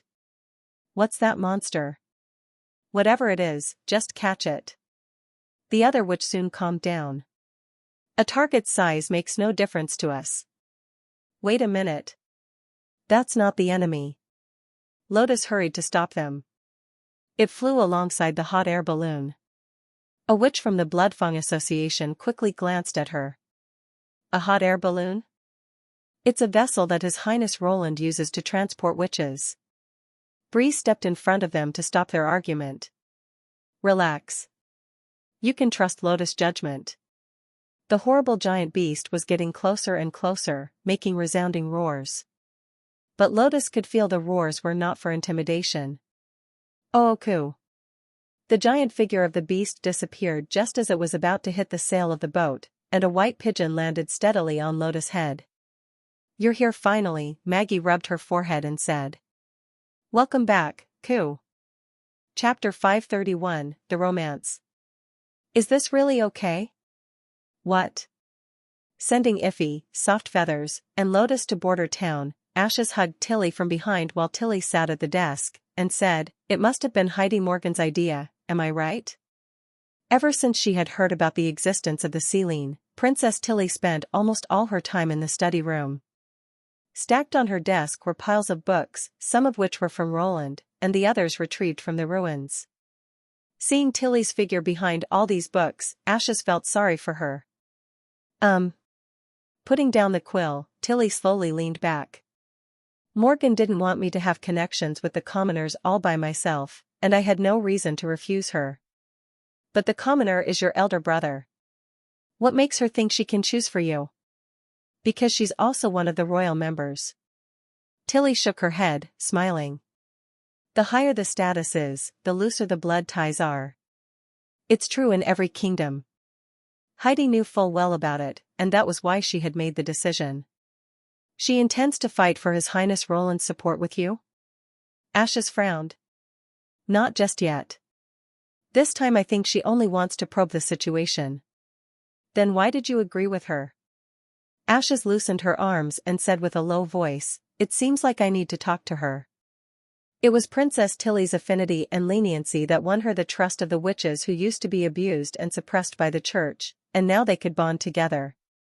But it didn't mean someone could regard her lenience as weakness, and test her on the basis of her trust. Ashes was about to turn when Tilly grabbed her arm. Why not? As I said, I had no reason to refuse her.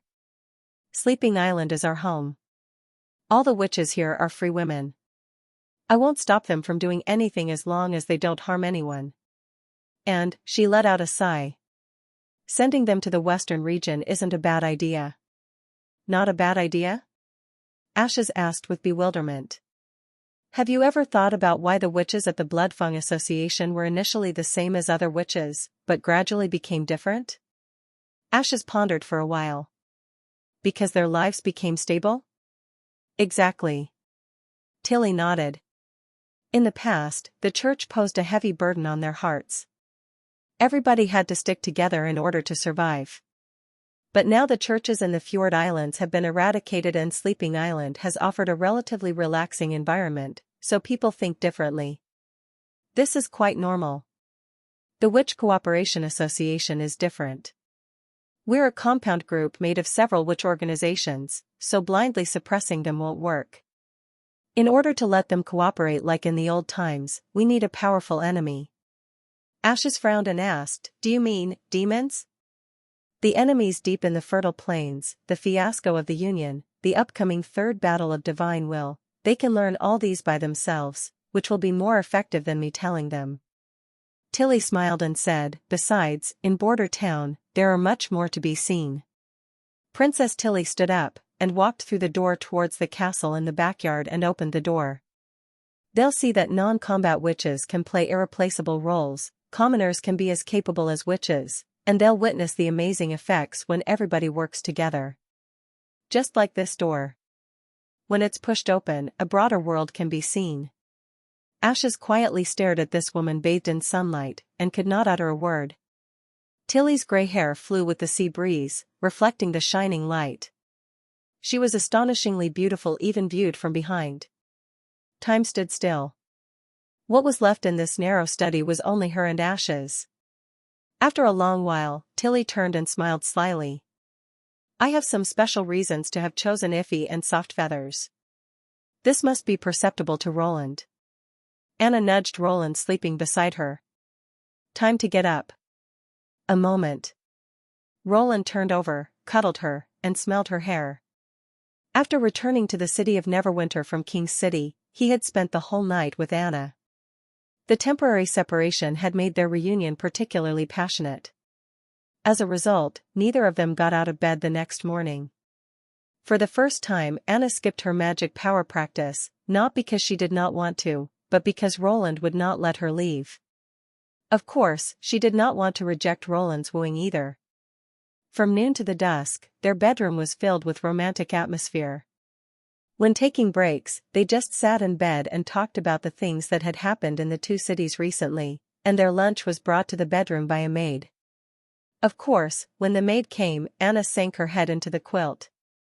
Lowering his head, Roland could see a pair of sapphire-like eyes sparkling at his chest area. When he gently caressed Anna's back, she involuntarily moaned as lightly as a cat purring. After a year's growth, Anna was not the weak, thin girl he had met in prison a year prior. Now when curling up her body, she could perfectly embed into Roland's arms. When he kissed her earlobe from the back, he could see her cheeks gradually flush and her eyelashes tremble. It made her look very cute. After a long while, she pushed Roland away once again. Wendy and the other girls will be coming back soon.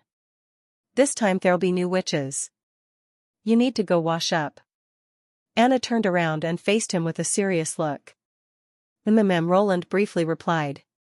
He knew that he could not postpone any more, so he kissed her lightly on the lips and rolled out of bed. First, he helped Anna get dressed, and then put on a coat for himself. The basin of water on the table had already cooled down, but this was not a problem for Anna. A line of black fire shot into the water, and steam began to rise in the blink of an eye. After washing up, Roland sent Anna back to the bedroom and returned to his office on the third floor. At least he could make it look like he was working diligently, before the other witches came back. 15 minutes later, Lightning and Maggie flew into his office through the French window. Your Majesty, they're here. Who could have thought that you'd become the king of Grey Castle in only a month? Breeze entered the castle hall first, followed by another 4 witches, among whom were Lotus and Honey. Roland was familiar with them, but he did not know the other two. If Wendy hadn't told me, I really wouldn't have believed it. If Tilly finds out, she'll be very surprised. Roland walked up to welcome them.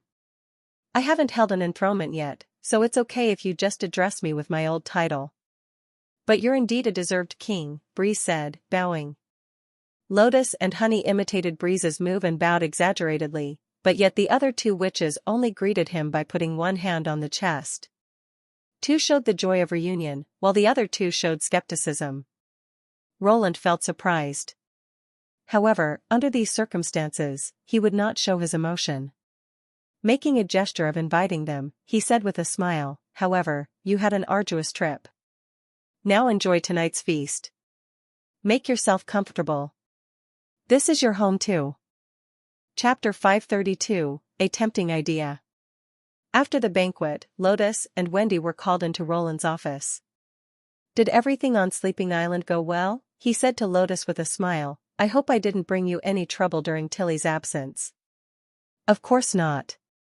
Lotus nodded and then whispered, oh, well, you gave me a scarf as a present last time, and I haven't thanked you yet. Don't be so formal. Roland waved his hand slightly. He knew that they would become less familiar with him after a period of time away, but this did not mean their personal relationship would be broken. Actually, this unfamiliarity was just temporary. He believed they would soon be able to be comfortable in this union again as long as he treated them as usual. It seems that a lot has changed here, but it basically remained the same as when you left. Please just make the city of Neverwinter your home. Yes. Wendy touched her head. You're still our sisters. Okay. Lotus lowered her head in a show of embarrassment, however, she seemed to be more relaxed. After you arrived at the castle, I saw something weird. Aren't Iffy and Softfeathers witches from Sleeping Island? Roland changed the topic because he had noticed that, whenever they discussed and talked about the old days, the two witches seemed alienated from others. Although they would speak now and then, they appeared to be less communicative than Sylvie, Evelyn, Candle, and other witches who talked with each other joyfully. He did not know if it was just an illusion, but he felt that Evelyn and Candle feared these two witches a little. Yes, they did come from Sleeping Island, however, they're a little different. Lotus briefly introduced their background. I don't know why Lady Tilly sent witches from the Bloodfang Association here, either. Iffy is a combat witch? Roland asked, a little shocked. Yeah. She can summon a cage made from magic power and thereby capture more powerful enemies than herself. Even Ashes, if she's not wearing the Godstone of Retaliation, would find it hard to get out of, once trapped. What about Softfeathers? Wendy asked with curiosity. Although she is not a combat witch, she is also powerful, muttered Lotus. Any object she is touching becomes sticky as long as she touches it, and they can't be separated once they're stuck together unless the magic power fails, but according to what she said, the stickiness can last for a long time as long as she uses enough magic power. This kind of ability could be widely used, right? Roland was very surprised and exclaimed. That's unbelievable. The Wolfheart Kingdom's witch, Heidi Morgan, agreed to send these powerful witches to us? Well, the members of the Bloodfang Association are very powerful. They not only have many combat witches but the rest of the non-combat witches have superior abilities as well. They did a lot for the quick construction of Sleeping Island. Lotus sighed and appeared to be very reluctant to admit this. However, they always feel they're superior to others, and often bully the witches with less abilities. The number of witches in the fjords would have dropped by more than half if it wasn't for Lady Tilly's great efforts to stop them. So, this may be the reason why Evelyn and Candle looked afraid in front of them, he thought. Okay, I got it. Just have a good rest today. Roland comforted Lotus and then looked at Wendy, saying, well, please arrange for their accommodation and keep the witches of the Bloodfang Association away from them. I'll test their abilities in detail tomorrow. Yes, Your Majesty, Wendy said while stroking her chest. After the two witches left, Nightingale appeared beside him with a fillet in her mouth and asked, do we need to ask someone to keep an eye on them? There won't be much of a problem since they still belong to Sleeping Island. Roland shrugged and said. The witches to the fjords have never had to experience life and death together like the witches of the Witch Cooperation Association. They're blended with many other witch groups. In reality, it isn't strange for them to have such opinions. As the saying went, it was very odd for a party to form without any smaller factions.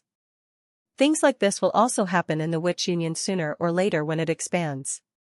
However, the competition among factions also has its merits. Internal competition will make the union become stronger as long as the competition is benign. I'm just puzzled about why Tilly sent combat witches here. If she just wants me to train them on behalf of her, she can also send assistant witches here, not to mention the fact that Breeze still stands by her. She probably clarified it in her letter. Nightingale guessed. Oh, you remind me of the letter. Roland patted his forehead and took the envelope from the drawer. He spread it out on the table. In addition to the 5 witches, Tilly also brought a stack of ancient books and a letter in her own handwriting. Due to the banquet, he had yet to check them. In her letter, Tilly introduced the background of the ancient books and the odd parts of these books in detail.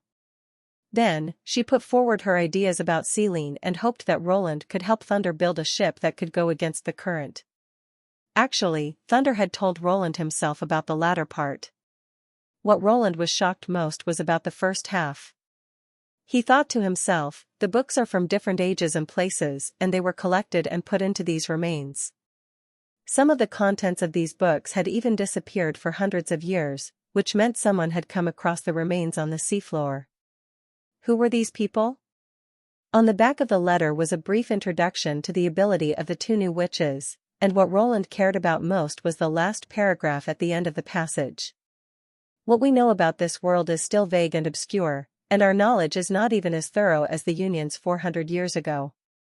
If we want to defeat our enemies, we should know about our enemies first. In this regard, their abilities could probably help us.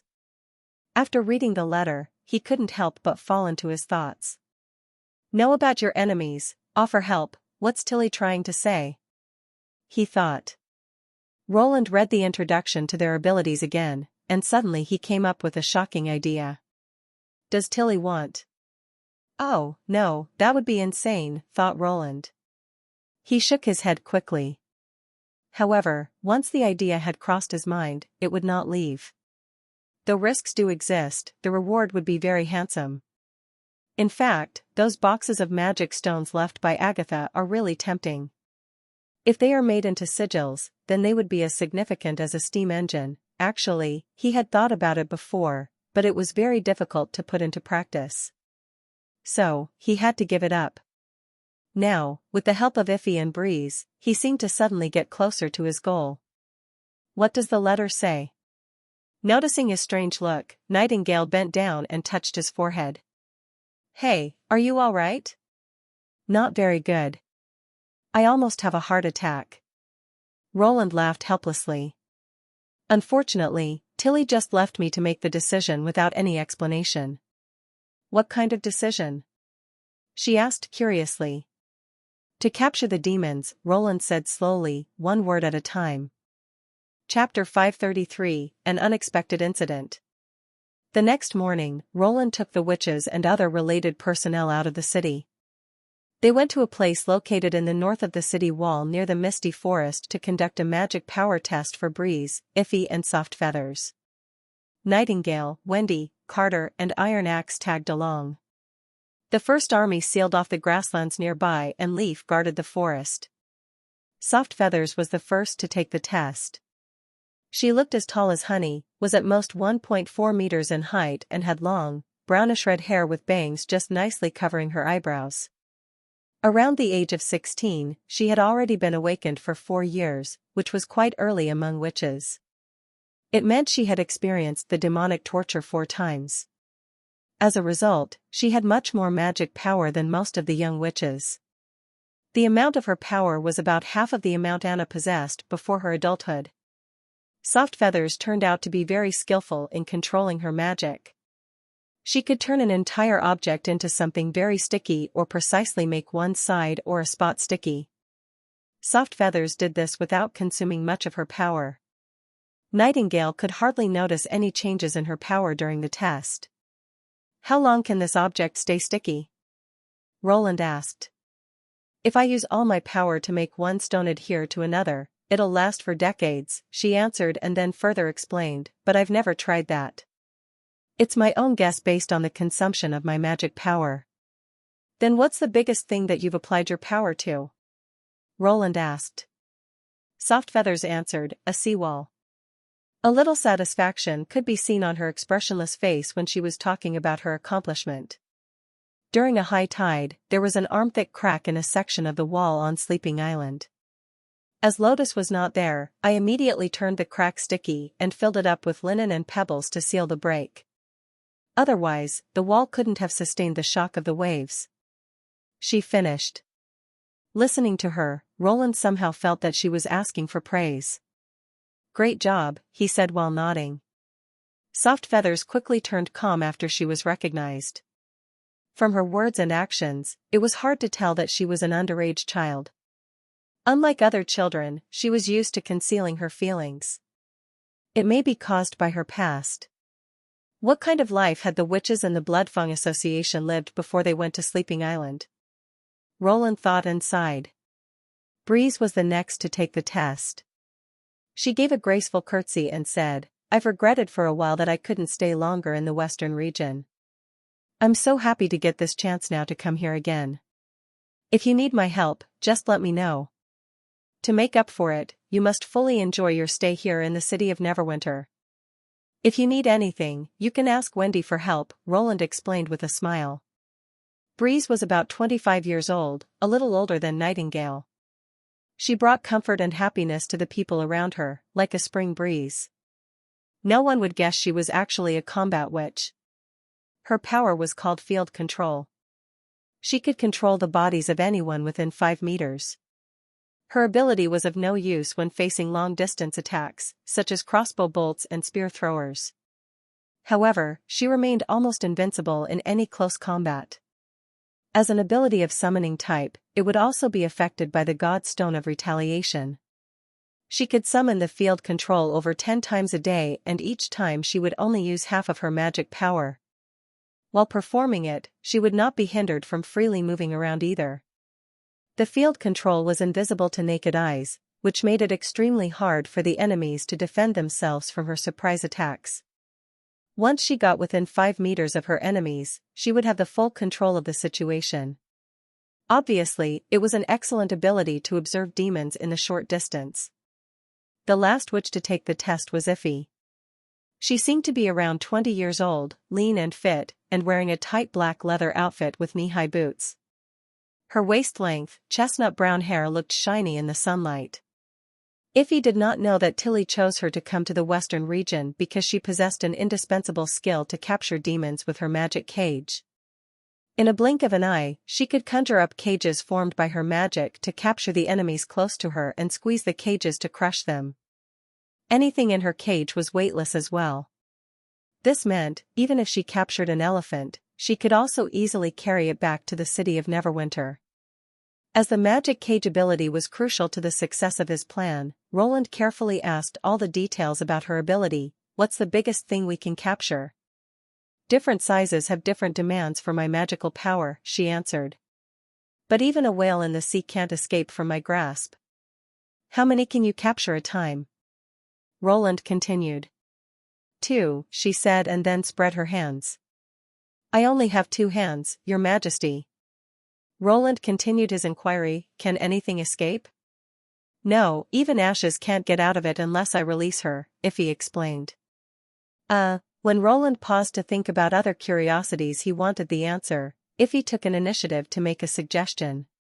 Why don't you find someone to test my ability? I think Maggie is a good choice. I've heard that she's evolved and can transform into a strong monster. If you witness that even something like her can't get out of my trap, you won't worry about my ability anymore. Roland could not help but agree with her since the monster Maggie transformed into was just like the mount of demons, which the witches would probably encounter in their quest to capture them. After thinking for a while, Roland nodded at Nightingale and said, Tell Leaf to call Maggie here. Maggie and Lightning would fly over the misty forest when they were not on patrol. Guided by Leaf, they could both have fun and eat delicious food, such as picking tasty birdbeak mushrooms and taking eggs from birds' nests in the forest. Because of all the treats, when Maggie was turned into a pigeon, she now was as big as a bald eagle. However, when she transformed back into her real self, she was still a little girl with very long white hair. Soon, they appeared in the sky. Maggie landed on the prince's head as usual and said, "Maggie is here." "Coo. What can I do for you?" Roland briefly told her about the test and said, "Please turn yourself into a giant bird demon and try to break free from Iffy's magical cage." "I see, Coo." Maggie flew up. She instantly changed into a huge bird and obscured the sun. Looking at her, Roland somehow felt her monstrous bird form now seemed much bigger in size than the initial one she had during her first evolvement. "Let's begin," he said to Iffy. Iffy sneered, with a flicker of contempt in her eyes. She opened her right hand, spreading all the 5 fingers. Meanwhile, a dozen of purple light beams immediately appeared over Maggie's head and swiftly formed a sphere, trapping Maggie inside. The cage bars were not very thick, but they were so stagnant that no matter how hard Maggie tried to bite or scratch them, she could not free herself. Iffy controlled the cage with great ease and seemed to be able to capture a demon with her left hand at the same time. When Roland was about to tell her to stop the test, Iffy suddenly squeezed her right hand into a fist. The cage instantly contracted to tie up Maggie tightly, making her scream in pain. Chapter 534, The Value of Witches. "What are you doing? Let her go." Hearing so many complaints, Iffy twitched her lips and raised her right hand. The cage was gone and Maggie fell onto the ground. "Damn you." A fast-flying golden figure lunged at Iffy. It was Lightning. However, just as she raised her fist, the magic cage locked her inside. It was impossible for her to touch Iffy even though she was only an arm's length away. "Get out of here. This is none of your business." Iffy angrily tossed the cage away, sending it tumbling over and over on the ground. Lightning bumped inside the cage until it rolled out of the area that Iffy could affect. She wiped the dirt off her face and was about to bound towards Iffy again, when she saw Roland walking toward her, hand raised. Whack! The sharp slap left everyone stunned, especially Iffy. She did not bother to cover her red cheek, staring at Roland in disbelief. After a while, she slowly lowered herself on one knee and said, "Pardon me for my lack of manners, Your Majesty." Roland was also surprised by himself. He had been reluctant to slap a girl, but seeing Maggie fall onto the ground, he had burst into anger and stepped forward uncontrollably as if witnessing his own daughter being bullied by some mean, naughty kid. "Why did you do that?" he shouted at Iffy. "Your Majesty, her potential will explode during a crisis, giving her much greater strength. I just want you to have accurate test results," Iffy said in a cold voice as if it was simply something trivial. It seems that even an evolved non-combat witch still can't compete with a combat witch. Roland was speechless in shock. What made Iffy think that it was reasonable to hurt her own kind just to get the test results? What kind of environment had she lived in? He then turned and looked toward Wendy carrying the white-haired girl in her arms. "How's she doing?" he asked. "She's all right. She's not heavily injured, except for some reddening welts and swelling," Wendy answered. She rolled up Maggie's sleeve with a frown, revealing red bruises on her white arm from the magic cage. "Coo." Maggie buried her head into Wendy's arms, sounding rather grieved. "Relax, Your Majesty," Iffy said plainly, "I'm always aware of how much power I use. Those areas of redness will recover within 2 days." "Apologize to her," Roland angrily interrupted. Iffy opened her mouth in surprise and blushed with embarrassment. "I'm sorry, Your Majesty." "No, not me. Apologize to Maggie." She bit her lip and lowered her head, without saying a word. Looking at Iffy, who was insisting on not apologizing to Maggie, Roland felt so annoyed he wanted to laugh. It looked like the situation on Sleeping Island was worse than he had imagined. If the Bloodfang Association witches dared to behave like this in the territory of a lord, they must be even more arrogant on Sleeping Island. Roland now found himself in an awkward situation. He could neither change Iffy's attitude towards non-combat witches, nor send her back to Sleeping Island. He believed that no matter how hard he punished Iffy, she would never see anything wrong with her own deeds and attitude. If he simply punished her and asked her to go back, he would lose Tilly's trust because he would fail to solve the problem for Sleeping Island. He had promised Tilly that she could always count on him with any problem. He would have to break her pride of her power, in order for her to realize her fault. You think you're more powerful than the non-combat witches, so you can despise them? Roland asked in a cold, hard voice. You're not that strong. Hearing this, Iffy promptly looked up at him defiantly. You think combat witches are superior to assistant witches because you're the ones who can protect your kind, right? Roland said, this is ridiculous. You can't win a fight, entirely by yourself. Iffy frowned tightly and looked angry. Your Majesty, do you mean to say that a non-combat witch can defeat me? Yes, you don't believe it? Roland sneered. Most witches in the Witch Union could easily defeat you, even if they've never used their power in a fight. He looked at Lightning, who was standing aside, startled by his words at first. She quickly understood and nodded to him. That's just your imagination. Okay, how about a duel between you and Maggie, he said in a deep voice. She'll show you why you should never look down upon the assistant witches. What? Iffy's eyes widened in surprise. You mean a fight between me and the dumb pigeon? The duel is set for tomorrow, Roland said each word slowly. You'll see that you're not as strong as you think. Returning to their place, they saw lunch awaiting on the table in the living room. There was meat soup, bread, mushrooms and stewed vegetables. Apparently, they did not need to go to the hall for lunch. Wow. We get meat and bread? Soft Feathers asked in surprise. I thought we would only get cold water. Is this for the duel? He doesn't want me to fight in hunger? Iffy sneered.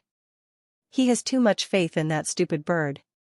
Maybe the dishes are drugged with something, like laxatives. Soft Feathers suggested. Completely ignoring the other witch's words, Iffy grabbed a piece of bread and stuffed it into her mouth. If you're worried about that, you can always just not eat it. I don't care. I'm not the one going to a duel. Soft Feathers rolled her eyes. She climbed up to sit on a stool and took a dish of roasted mushrooms, saying, Hey, do you have to do this?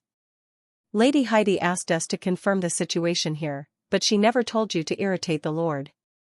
It's an exciting opportunity, Iffy said. Really? Soft Feathers asked with great interest. That's why you're doing this? Iffy turned and stared at Soft Feathers coldly until the little girl dropped her head and mumbled. Fine, forget about it. Ever since a group of Sleeping Island witches had come back from the western region, the atmosphere was bad for the Bloodfang Association. According to the returning witches, Lady Tilly's elder brother had built a domain where witches could live like ordinary people and even the assistant witches were well treated. This story had made the useless assistant witches on Sleeping Island very excited.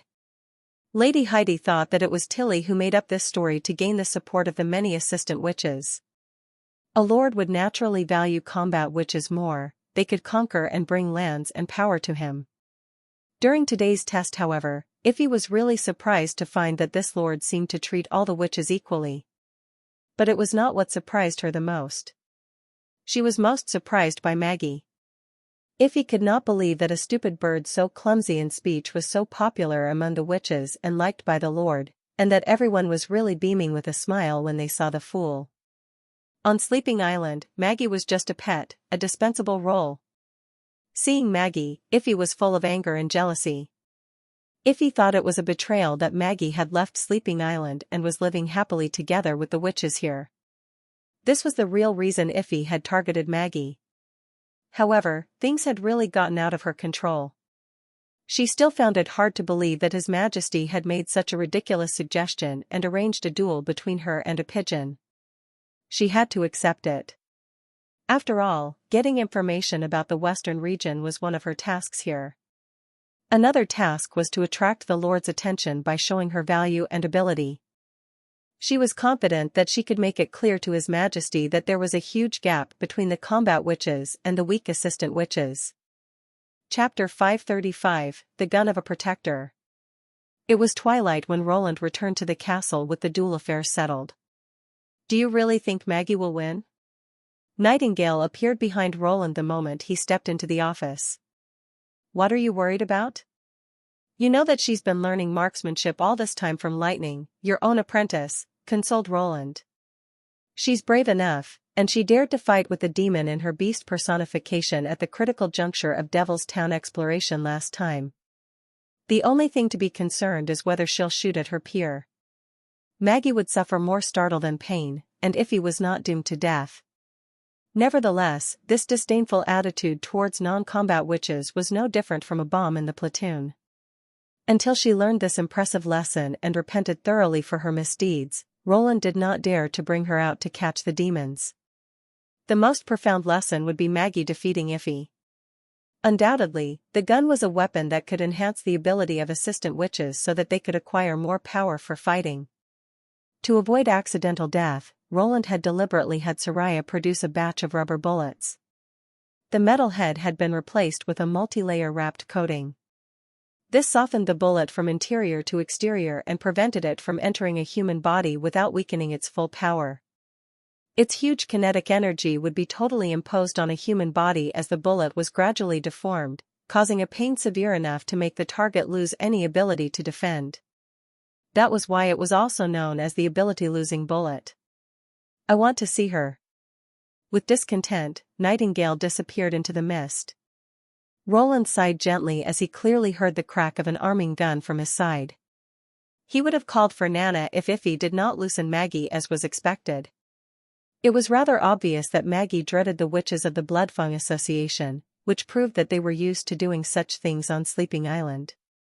When considering Kara of the Witch Cooperation Association and then the inferior feelings Evelyn and Candle had when they had initially arrived, or even the Witch Union more than 400 years ago, there was no doubt that the idea of combat witches being nobler than others came naturally. In other words, the capable combat witches would certainly grasp more power when oppressed by foreign enemies. However, the force of gunpowder and firearms was strong enough to shorten the gap, Roland mused. Tilly might believe in him further if he could convert their thoughts. "You should remember there is nothing to be worried about and you shall shoot directly at her until you empty the cartridge. You need to make her burst into tears and kneel down begging for mercy. Do you understand?" Lightning shouted in a high pitch, "Even if you were using normal bullets, Nana is here, ready for any accidents. Plus, there is the coating head made by Soraya. Only by shooting more bullets towards her can you release yourself." Maggie was leaning on the bed with her hair shielding her cheeks. "I understand." "Not yet." Lightning pushed her long, white hair aside and said, "You don't want to beat her, do you? If you show her any mercy, I'll never take you exploring." "A coward can never be an explorer." Maggie looked to be struggling. "I'm not." "She's definitely not a coward." Another voice came from behind them. "A coward does not dare to fight with a demon. Not to mention, she saved my life." Appearing from the mist, Nightingale walked to the bedside and strongly struck Lightning in the forehead. "Who has taught you to speak this way?" Lightning held her forehead and then curled her lip. "I'm just worried that she'll have cold feet." After heaving a sigh, Nightingale took Maggie's hands in her own. "Listen, this isn't just about you and her.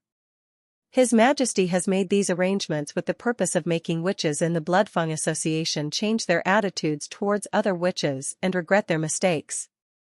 Remember Evelyn and Candle? There are many witches who had experiences similar to theirs on Sleeping Island. If you can teach Iffy a lesson, you're actually doing them a favor to some extent." After a pause, Nightingale continued, "So, you're not just fighting for yourself. You're also fighting to protect us, just like what you did when fighting against the demon last time." Maggie nodded gently, blinking her eyes. "One more thing. His Majesty Roland also promises that if you win, the ice cream and pepper barbecue shall be supplied without limitation for 1 week, just for you. Coo. Her eyes suddenly lit up. The next day, in addition to the guards responsible for site clearing, there were more than 10 witches standing on the grassland outside the city wall. They were centered around Roland, congruously making bright cheers for Maggie. "I won't cheer for you," yawned Soft Feathers. "You can't hear it anyway. You don't need to do that." Iffy scoffed as she slowly walked to the divided central field and looked at Maggie without emotion. Maggie stood opposite her, capped by her long hair. If victory was judged by the number of supporters, the church would have already unified the whole continent. "It's not too late to give in. I trust you don't want to let His Majesty down." "I'll never give in, Coo." She was slightly stunned. Since when did this bird dare to speak so affirmatively in the face of her? Really? Then get ready to fall from the sky into a cage like a dog. "You can't trap me," Maggie raised her head and said. "The only one who can catch me in the sky is lightning." The moment the start whistle rang, Iffy went straight towards Maggie. She was sure that Maggie could not beat a person with combat training like herself, even though Maggie was helped by the power of God's stone of retaliation. His Majesty Roland had wrongly judged the fighting ability of combat witches. They relied not only on their power for fighting, they could also convert their body into a deadly weapon. By virtue of extraordinary physical fitness and restorability, witches could always withhold harsher training. She was confident that she could make her opponent throw in the towel in 10 movements, even if it were a knight armed to the teeth. With her wings rapidly spreading, Maggie changed into a bluebird and aimed skyward. "Is this the stunt that you mentioned?" Iffy stretched out her arms in the direction Maggie had escaped. Her magic power did not reach anything. "This is a duel. Do you think you have anywhere to flee?" Chirp, chirp. Flying higher and higher, the bird soon faded away. Only a series of silvery tweets remained. Frowning, Iffy looked to the sky and suddenly a faintly discernible shadow in the direction of the rising sun appeared within her sight. "Is she going to give me an unexpected attack hiding under the sunlight?" Iffy could not help but sneer. This might have been a good idea, but even with her eyes covered she was still able to sense any object within 10 steps by using her magic power, a derivative skill that had awakened at her adulthood. Moreover, what harm could a fist-sized bluebird do to her? To win, her opponent would inevitably have to change into that ferocious monster again. While waiting for Maggie to return, the earth suddenly darkened as a cloud shielded the light of sunshine. Iffy then saw a bird falling from the sky. What a wretch! It looked like Maggie was not lucky at all. She extended her hands without hesitation. The victory would soon be hers. But there was nothing. In front of her was only magic power. She felt no sign of Maggie, whom she had expected to rush forward. Maggie had abruptly stopped moving when 20 steps away from Iffy. To Iffy's surprise, Maggie recovered her human avatar in midair and pulled a short silvery stick from her pocket. Was she mad? Despite not having wings, Maggie did not drop directly to the ground. Her white hair had lifted and opened in a wing shape, allowing her to descend slowly. Meanwhile, the stick spurted a ball of flame with a loud bang. Iffy was clear that something had intruded the boundary of her magic power, but it could not have been Maggie, a crossbow, bolt, or stone. It was not until she fetched out her cage that her belly was severely assaulted by something like a hammer, followed by her thighs and then calves. The loud sound rang continuously, with the mud on the ground continually splashing. She could not make any sound due to intense pain, and her seemingly broken feet were unable to support her body. Iffy fell to the ground and clutched her stomach with her whole body huddled up. Her consciousness was becoming blurry. Dimly, she saw a white figure falling in front of her. With one last effort, she poised her hands, but the magic no longer responded to her summon. "You lost, Coo." These were the last words she heard before she fainted. Chapter 536, The Dream, Part 1. "Annie, I'm tired," Iffy complained. "Hold on for a little longer." "We're almost there," Annie said. They were walking on hard gravel. Each step they took would cause a drilling pain in their feet. Effie really wanted to stop, but Annie was strongly pulling her forward and tightly clutching her hand. Annie did not even slightly slow down her pace, no matter if they were crossing through the brambles and thorns or the ice-cold stream.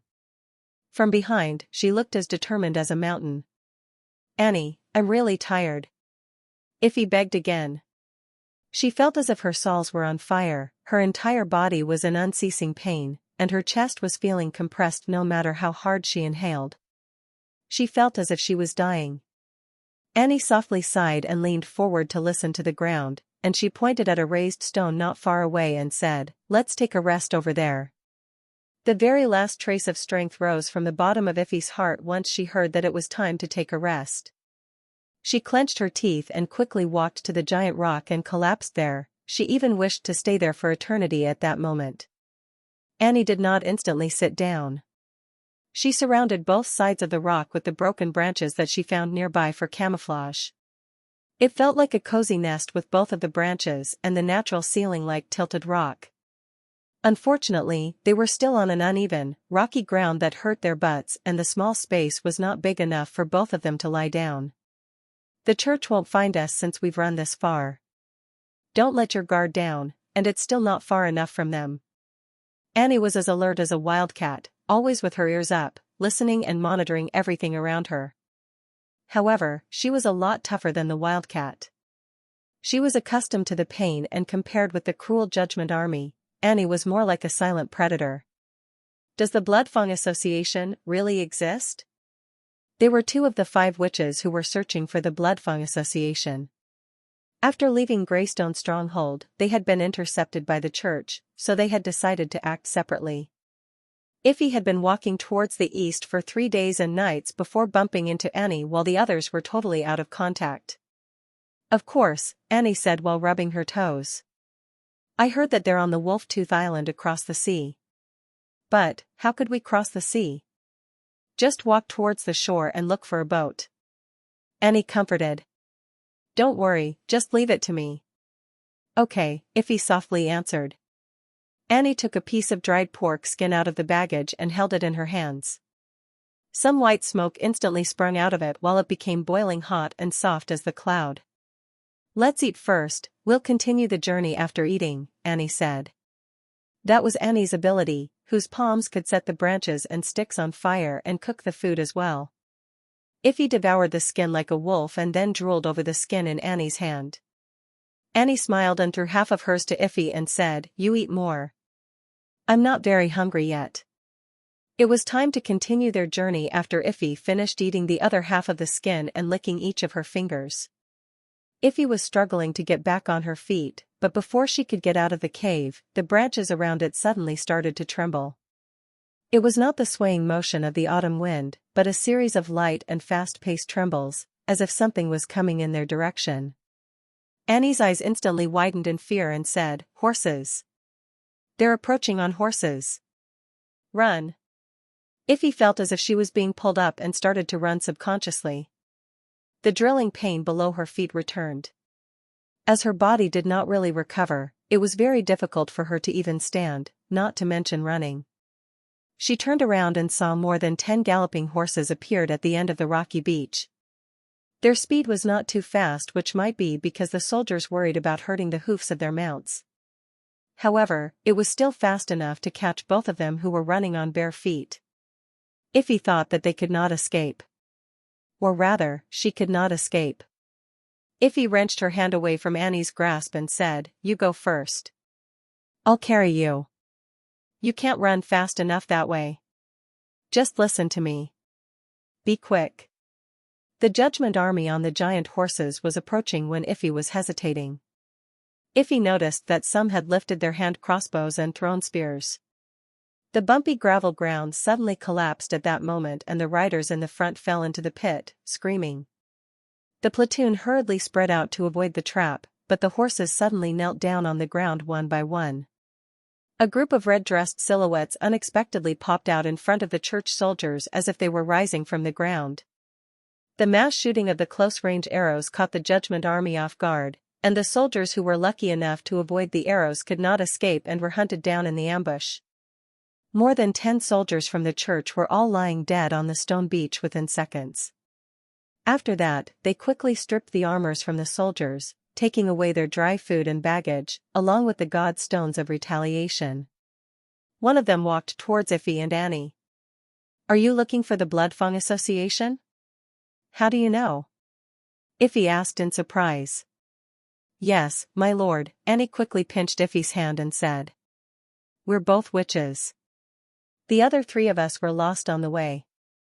Could you please help them? We don't have the manpower to attend to the other witches." The woman took off her hood and revealed her short fiery red hair.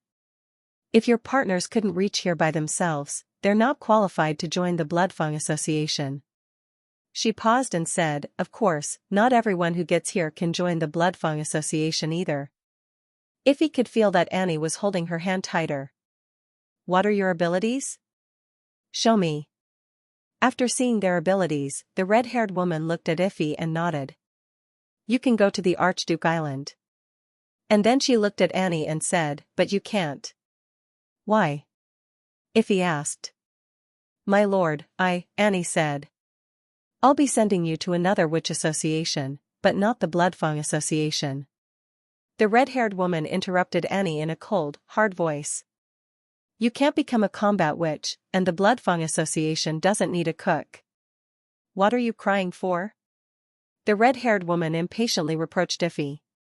"The Lord's going to be angry if she sees your crying face." "I want to be with Annie." "Hopeless little brat, she's nothing but a burden."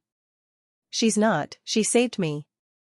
Iffy swallowed her tears and said, "Annie is the true combat witch that you need." "Pfft. Whether you're a combat witch or not is determined by the ability you got in the awakening, not strong limbs," the red-haired woman said relentlessly. "You think that she's more powerful than you. That's because she's 5 or 6 years older than you. In fact, you have far more potential than she does. Where are you going to send Annie?" "It's none of your business." Iffy felt like crying again. The red-haired woman frowned and said, "Listen, the Lord doesn't like cowards. You can't mention about the past if you want to survive in Archduke Island." Chapter 537, The Dream, Part 2. Deep inside the burrow, the crowd knelt down, worshipping a woman dressed in luxurious finery. Countless candles were silently burning, faintly glowing stars covering the ground. "Is this the new kid? Lift your head and let me see your face." Iffy lifted her head timidly, but could only see a mask reflecting cold light. She was almost screaming out loud at that moment. "I'm Heidi Morgan. Don't be afraid, the mask was just to protect my identity." The woman's voice was softer than Iffy imagined. "You're a member of the Bloodfang Association from today onwards. Why, can't you accept Annie?" Iffy summoned up her courage to ask. "Presumptuous!" the red-haired woman shouted. The other witches were chuckling as if sneering at her stupidity. "It's okay," Heidi said, waving her hand. She walked down from the stage to approach Iffy and said, "Because there's no way for me to support so many witches. She can find her own food. To live like a rat? Hide in the gutter all day and eat others' leftovers? Living that way will gradually make you more like a savage by the day." Heidi shook her head and said, "The Bloodfang Association needs beasts, not rats waiting to be slaughtered by others." "Be beast?" Iffy could not help but repeat after her. "Yes." "Have you ever seen a cliff wolf?" Iffy shook her head. "They're the symbol of the kingdom of Wolfheart and master of the mountains. They can give birth to 3 or 4 cubs every time, but not all the cubs can survive." "Do you know why?" Heidi slowly explained. "Because the mother wolf will kill some cubs that she can't find enough food to support to make sure the rest of the cubs are well fed. The future generation that was grown up in such circumstances could continue to live within the tough environment." Iffy opened her mouth, but she did not know what to say. Cutting down the amount of feeding to each cub can also keep all the cubs alive. However, it's simply being alive. The young wolves without sufficient nutrition will not able to hunt for themselves when they grow up. They would not be able to step out of the nest, neither would they have a chance to reproduce. The Cliff Wolf clan would completely vanish in the long run. What do you think of that? I. Heidi lifted Iffy's chin up with her finger. My child, this is the inspiration the God sends to us. Witches must act like the beasts in order to survive in the oppression. And strong combat witches will naturally become the symbol of the entire race, for example, who you are now. The candlelight started to flicker. Iffy did not hear any cheering, but she could feel their emotions. The combination of the emotions of excitement, inspiration, and joy was like the unspoken volcano. After a while, she hesitantly asked, What if there is sufficient food for every single wolf? In that case, they're no longer the wolves, Heidi laughed and said, but dogs. The whip slashed on Iffy's back, making a crisp noise. Idiot, you can't even complete such a little practice, wasting all the food that was fed to you. Tell me, how many whips is this? 24. Iffy clenched her teeth and said. She was responded to by continuous whips. Blood and sweat were flowing down from her back, drenching her pants. That's all for today. You'll get double flogging if the same happens for tomorrow's training. The red-haired woman threw a huge piece of rib into the middle of the 4 witches who were punished. The dinner time is over. This is the extra food I asked Lord Heidi for. You divide it amongst yourselves. Remember, no magic power allowed. The amount of the rib was enough to fill up 4 of their stomachs. However, the fight training consumed a great amount of energy. The possibility to complete it would increase if they had extra food supply as supplement in between meals. Like a beast. Only strong witches can survive. Iffy stared at the meat in front of her and pounced onto the witch nearest to her. The secret association was destroyed by the church. I heard that none of them escaped. Even the leader of the witches. The church is camping by the eastern coast. The damned nobles. Heidi did not look well. I'm going to tear them into pieces sooner or later. The influence of witches within the kingdom of Wolfheart was eliminated one by one, leaving only the Bloodfang Association to barely support itself. Although Iffy did not quite understand why it was related to the nobles on the island, she could sense that the situation was getting critical. In this case, send Shaji and me to get rid of them. Iffy suggested. It's too late. The church has noticed the Archduke Island. We can no longer stay here, Heidi clenched her teeth and said. Let's go to Sleeping Island. You're talking about the witch association which sent the pigeon to deliver the letter last time? Iffy asked. Exactly. We can draw some manpower from there to strengthen ourselves. It's only temporary, I'll be back here sooner or later. The kingdom of Wolfheart is mine. Damn. Why are these people willing to listen to the orders from a little girl? Heidi angrily threw the glass onto the ground. Iffy was speechless. The witches on Sleeping Island were like sheep in her eyes, as they did not have much power of resistance when they were facing enemies, including the so-called leader, Tilly Wimbledon. Without the extraordinary beside her, she would not be able to hold the position. It's probably because she's preaching the equal importance of non-combat witches? Shaji interrupted. No one wants to be excluded. Ridiculous. She didn't even think about who defeated the church in Fjords. Who'll believe such a nonsense? Tilly's elder brother, Lord of the Western region, seems to agree with that. That was all made up by them. No one knows what a lord really wants better than I do. Heidi angrily said. You thought that I built the Bloodfang Association for. She suddenly stopped for a while and then continued, No, I can't allow them to continue talking nonsense. You have to go to the Western region and expose Tilly's lies. Bring my words to the Lord. I can offer double for what Tilly Wimbledon has to offer. Somehow, Iffy felt that Lord Heidi at the moment was nowhere like a beast but an exasperated lamb. That's why you abandoned me? Annie's figure suddenly appeared in front of her. You left me for this kind of master and such a ridiculous life, betraying my trust towards you? No, Annie. Iffy was horrified to notice the blank space on Annie's face. Do you forget about me? She quickly opened her eyes and everything that had been in front of her eyes just now suddenly disappeared, leaving the gray-white colored ceiling of the room and the hanging light. Is this a dream? She quickly closed her eyes again to recall Annie's face. Fortunately, Iffy still clearly remembered her look.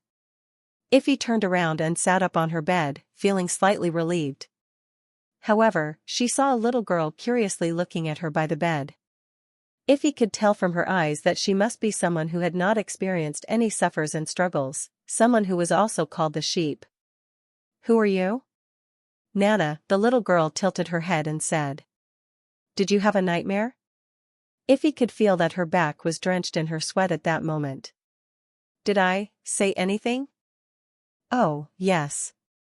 You kept mumbling that I'm a beast." "I'm a beast," the little girl said with her arms open. "Why did you say that?" "You're not a beast." She bit her lips and said, "You have no idea." "I have," Nana said, while covering her grin with her hand. "You're just like me. Aren't we both human beings?" Chapter 538, The Wheel of Time. After being supplied with food and equipment, the First Army was ready to set out once again. This was the mission for the latter half of the spring offensive, seizing Willow Town and Fallen Dragon Ridge. Capturing Willow Town would unify the western region, and taking control of Fallen Dragon Ridge would enable them to have the easiest access to the southern territory. Since these two towns were well fortified, Roland entrusted the command to Iron Axe, and he himself would not partake in the expedition. Because they just conquered King City, the soldiers were having high morale. Besides, those professional soldiers had gradually formed a prototype of soldiers in a modern army, which meant they could faithfully carry out combat orders without being led by Roland personally. Therefore, Roland was sure they would take the two towns. As long as they made a thorough investigation and used the artillery troops to steadily push forward, they would not face great resistance from the enemies. The reconstruction of the post-war order should be his focus of attention. Fortunately, Willow Town was not a large-scale town. He did not need to set a fully functional secondary city hall as the one in the Longsong area, but only to set up offices for each department correspondingly. Nowadays, the border area could offer a batch of fundamental management staff, so it would not be hard to add Willow Town to the political system of the city of Neverwinter. As for Fallen Dragon Ridge, he would hand it over to Countess Spear for management. After the fall of Timothy, Spear had sworn allegiance to Roland and agreed to accept the overall management model of Western Region. In order to help her take over the city and cleaning up the rebel nobility, Roland believed it was necessary to garrison the First Army there. Plus, in the future, whether to further annex the Southern Territory or to conquer Iron Sand City, Fallen Dragon Ridge was the key traffic artery. So, the other purpose of the garrison was to prevent accidents. No matter what, Roland had to take hold of this city. In this way, there won't be many left in the First Army. After knowing the plan, Iron Axe said, frowning. 500 of them are guarding King's City, 1,000 will be dispatched to Willow Town and Fallen Dragon Ridge, and the number of soldiers I can freely mobilize is no more than 1,500, most of whom are artillery. Given that, City of Neverwinter probably will temporarily lose the ability to launch the attack. How is the training for the new soldiers recruited during the months of demons going? Not even close to the regular troops, Iron Axe said while shaking his head. They need to be trained for at least 2 to 3 more months. Roland could not help laughing. He remembered when he originally set up the militia to resist demonic beasts, it went to the battlefield only after 1.5 months training. Now with the increasingly comprehensive construction of the army, the criterion of acceptability also greatly increased. In fact, as long as the soldiers could line up based on the order and take aim to pull the trigger, even in this era it was a strong army. After all, they only needed to aim and shoot without necessarily being under the attack of the enemies and risking their own lives. Don't worry. By then the garrison could be replaced by those new recruits, and it'll be a sort of training for them to fight against the guards of the noble. Roland said in a leisure tone, when the emissary delegation for recruiting refugees returns, the population of City of Neverwinter will reach another peak. We can continue to expand our army then. Seizing King's City was far from an end, and seizing Fallen Dragon was only a start. If everything went well, he hoped to annex the whole southernmost ridge before the arrival of the months of demons this year. If he could get a stable supply of black water, he might be able to lead the industries of City of Neverwinter to a new stage. Soon after Iron Axe left, Nightingale quietly appeared in front of Roland. "If he wants to see you." Looking at the witch from Bloodfang Association slowly walking into the office, Roland could feel some changes. Her steps were not as firm as the time when she first arrived here, her maroon long hair was a little messy, which showed that she apparently did not care to take care of it. She did not look as vigilant and proud as before, instead, she looked rather confused and at a loss. At this moment, she looked more like a girl at her real age. Iffy bowed first, and then after a long silence, she opened her mouth. "Your Majesty, what's the weapon that Maggie used?" Roland had expected that she would ask about it. He nodded at Nightingale, and then Nightingale took the revolver out of her waist and put it on the table. "What she used was a gun. It kills enemies with projectiles fueled by gunpowder." He skillfully removed the cartridge and poured out the bullets. "The projectiles used to shoot at you were modified in a particular way, otherwise you would have been killed on spot." Iffy's lips moved as if she wanted to say something, but yet she swallowed her words in the end. Roland picked up a bullet and raised it in front of everybody. "Do you see it? It is not much bigger than a finger, but yet it requires an extremely complicated procedure to manufacture it. The whole procedure required the joint work of hundreds of ordinary townsmen and 3 witches. Neither of the 2 groups is dispensable. And those are the non-combat witches who you think are useless. Do you still think so?" She looked hesitated, but could not utter a word in the end. Roland did not give her too much time to think. He continued, "Maybe they cannot compete with you in terms of abilities, but that doesn't prove anything. Although a commoner can't knock down a fierce beast with his bare hands, it's the human beings that rule the world, not the beasts. I prefer to call the non-combat witches as assistant witches. Through their own abilities, they can give the vast majority of ordinary people new forces, such as those guards who fight with long swords and shields. With the help of them, human beings can easily beat the beasts. In a sense, assistant witches are greater than combat witches. But the weapons you invented can play a more powerful role in the hands of the combat witches," Iffy said in a low voice. "The difference isn't very obvious, at least not obvious enough to change the outcome of a war." Roland shook his head. "Imagine this, while faced with 10 ordinary soldiers armed with such weapon, what's the odd for you to win? In my territory, they can produce 7 to 8 such guns every day, but how many combat witches are there? Moreover, owning the weapons alone isn't enough. We also need to maintain them. To this end, we need a massive production and logistics team, in which assistant witches play irreplaceable roles." He reassembled the gun and returned it to Nightingale. "I know that it's hard for you to understand the fact instantly. But the reason human beings are greater than the beasts is that human beings can use their wisdom to create power that the world has never had. To this end, magic power is undoubtedly the best tool, and yet you're wasting this talent." He paused for a moment. "Right, the 1st Army Reserve will have a maneuver using loaded rifles this afternoon. I suggest you watch it so that you can use your own eyes to observe what the real power is. The time has changed, Iffy." Chapter 539, The Melting Ice. Agatha had a busy day. By the time she returned to the castle, the sky had turned completely dark. Pushing the door open, she was surprised to find Wendy waiting for her in the living room.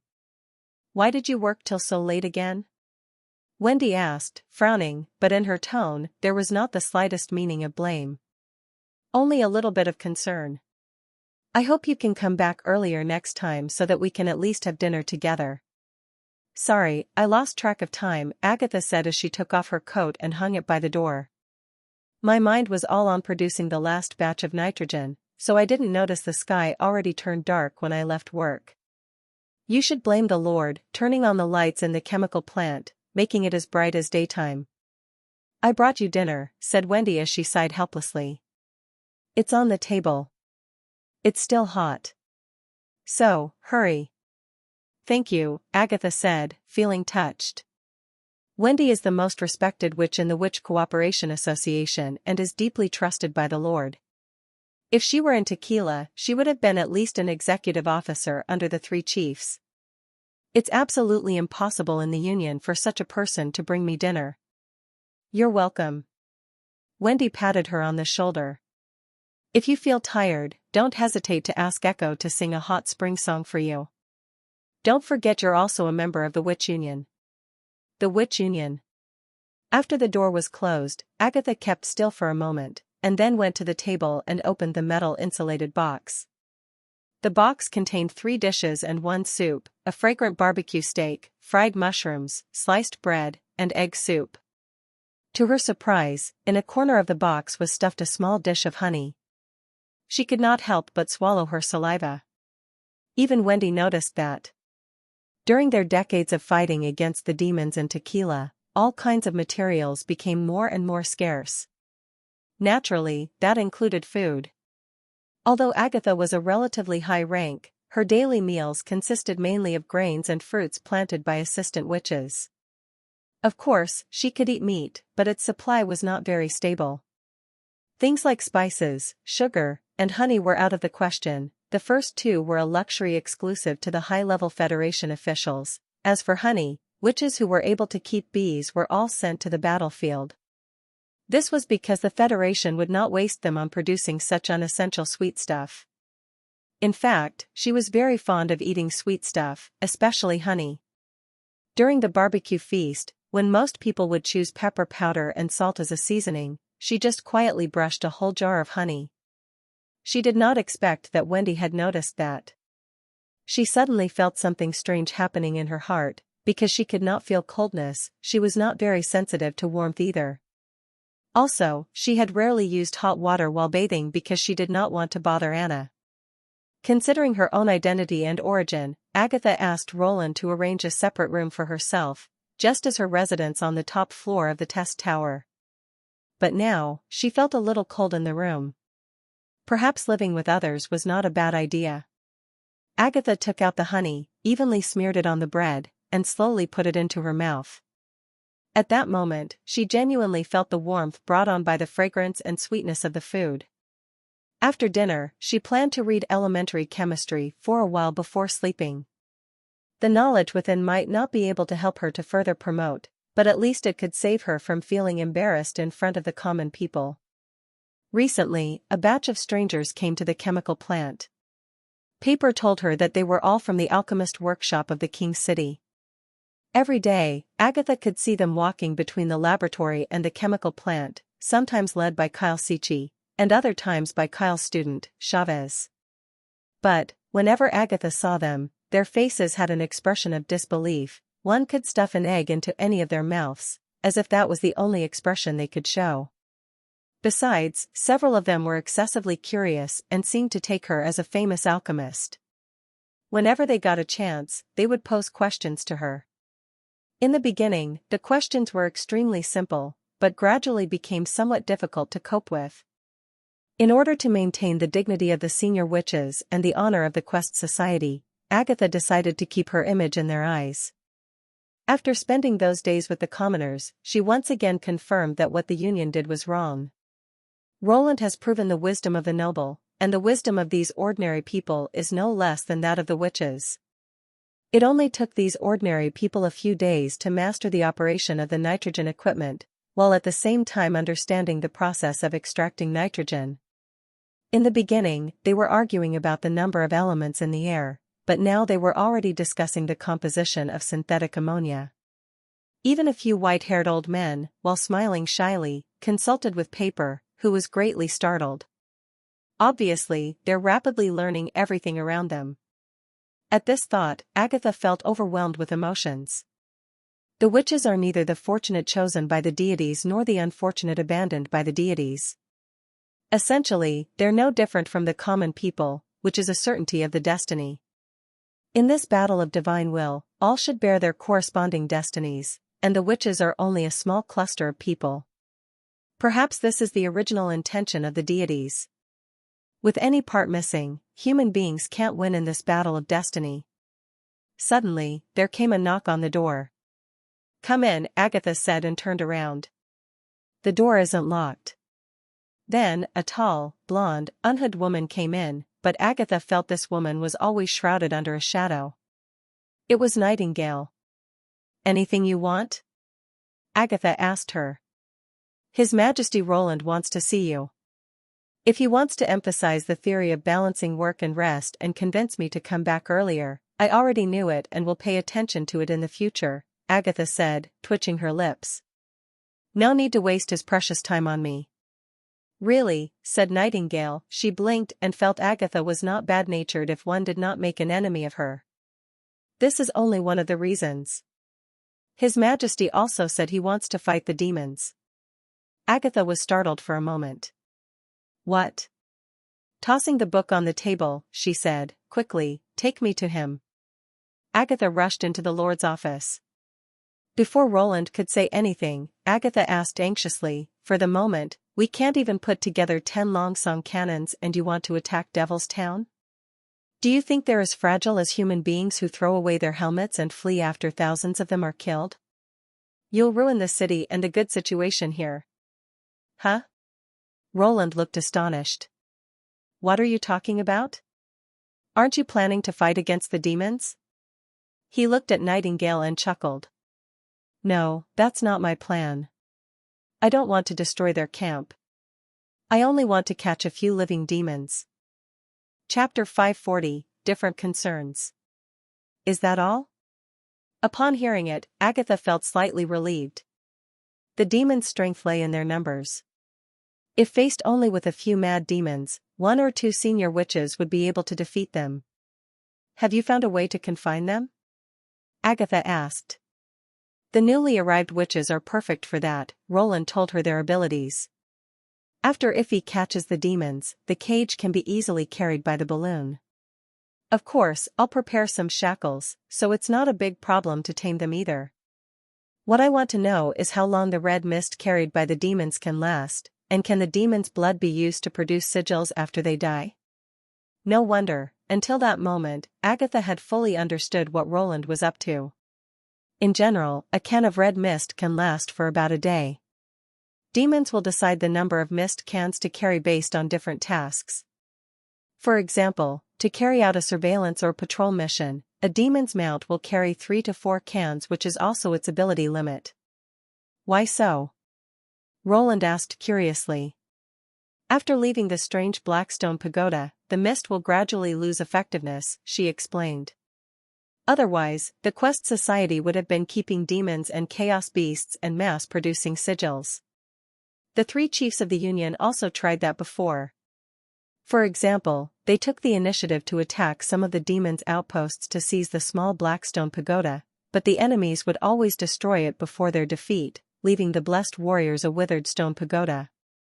"Withered?" Roland asked in great surprise. Could stones wither too? Nobody knew exactly what that thing was, but judging from the stone we brought back, withered was the proper word to describe it. Its once smooth surface became rough and dark, a lot of stone chips fell off when it was rubbed. It was totally different from its original appearance when the warriors first saw it. "I see," Roland pondered for a while. "If we can bring back a demon, can you produce the sigil of magic stones?"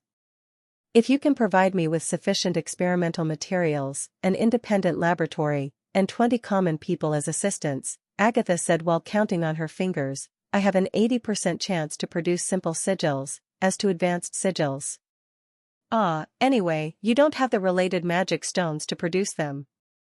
These aren't the problem." Roland hesitated and then asked in a low voice, "The problem is, what if the entrapment mission draws too many demons?" Agatha could not help but laugh.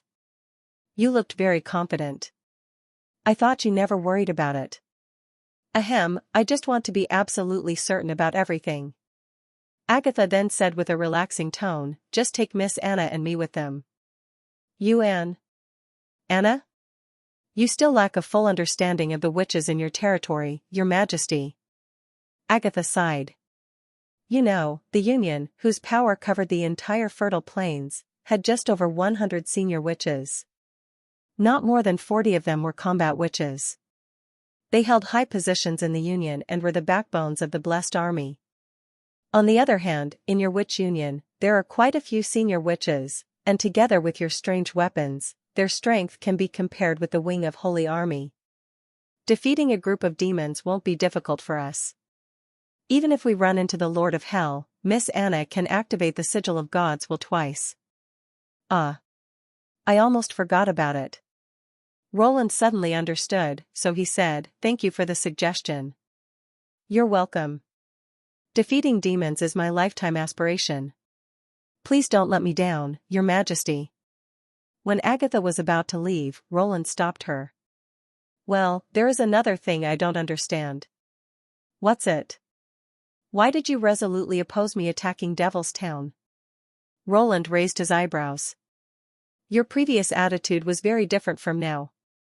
I remember at that time you not only demanded to attack the demons actively but also wanted to seize chaos beasts that may live in their camp at any cost, didn't you?" Agatha suddenly felt her cheeks burning up.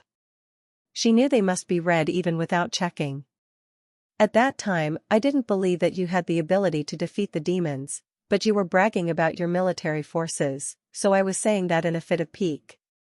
But it would be awkward to tell Roland the truth. But now the situation in the domain was sound. Given enough time, she believed the powers of humans would be increasingly stronger, so of course, her attitude had changed." "Did I? I don't remember saying anything like that." "But you were." "Ahem, Your Majesty, I feel very sleepy." She forced a yawn. "Please excuse me now." Then she immediately left the office. While she walked through the corridor leading to the witch house, Agatha could feel the cool breeze gently blowing on her face, which gradually cooled her mood. Looking at the numerous stars in the sky, she suddenly remembered what Wendy said.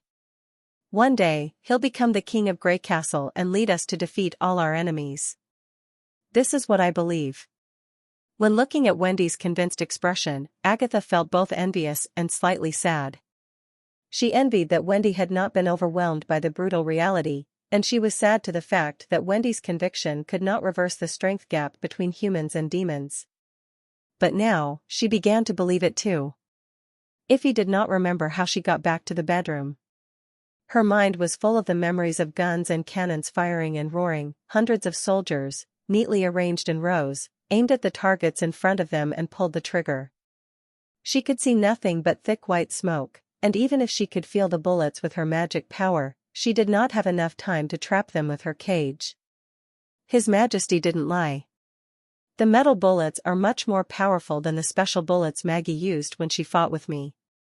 The metal bullets can destroy wooden targets 100 steps away, while in that distance, all the witches can do was to wait to be beaten. As for another weapon called cannon is even more terrible. Its attack range is several times of the guns, and one even needs a telescope to observe its shooting results.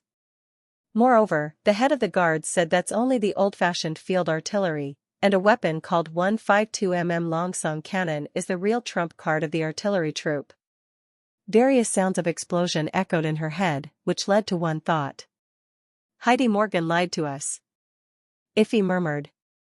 Maybe Heidi Morgan doesn't even know such a power is possible. Soft Feathers looked complex. Apparently, she was also shocked by the army training scenes she saw in the afternoon. What should we do next? Iffy did not answer. No matter what purposes Heidi had previously held, at the moment, it means nothing because the Bloodfang Association simply can't afford what His Majesty wants. Tilly Wimbledon's assistant witches are more useful than the combat witches of the Bloodfang Association. Looking back at the past few years, she found her abilities and growth experience which she was once proud of now looked more like a joke. Except for Annie, there was nothing else worthy of cherishing in her memory. After quite a while, she raised her head. I don't want to go back to the Bloodfang Association. Soft Feathers nodded with an almost unperceivable movement. Me neither. And she was shocked. Are you crying? Iffy then tasted something salty flowing into her mouth. Wiping her face, something wet reached her fingertips. I don't know. It had been a long time since she tasted tears. Beasts never cry. Even if they do, they don't do it for themselves. If only Annie and I had run into the Witch Union from the very beginning. Closing her eyes, Iffy felt the salty rain trickling out from her heart. Annie, forgive me,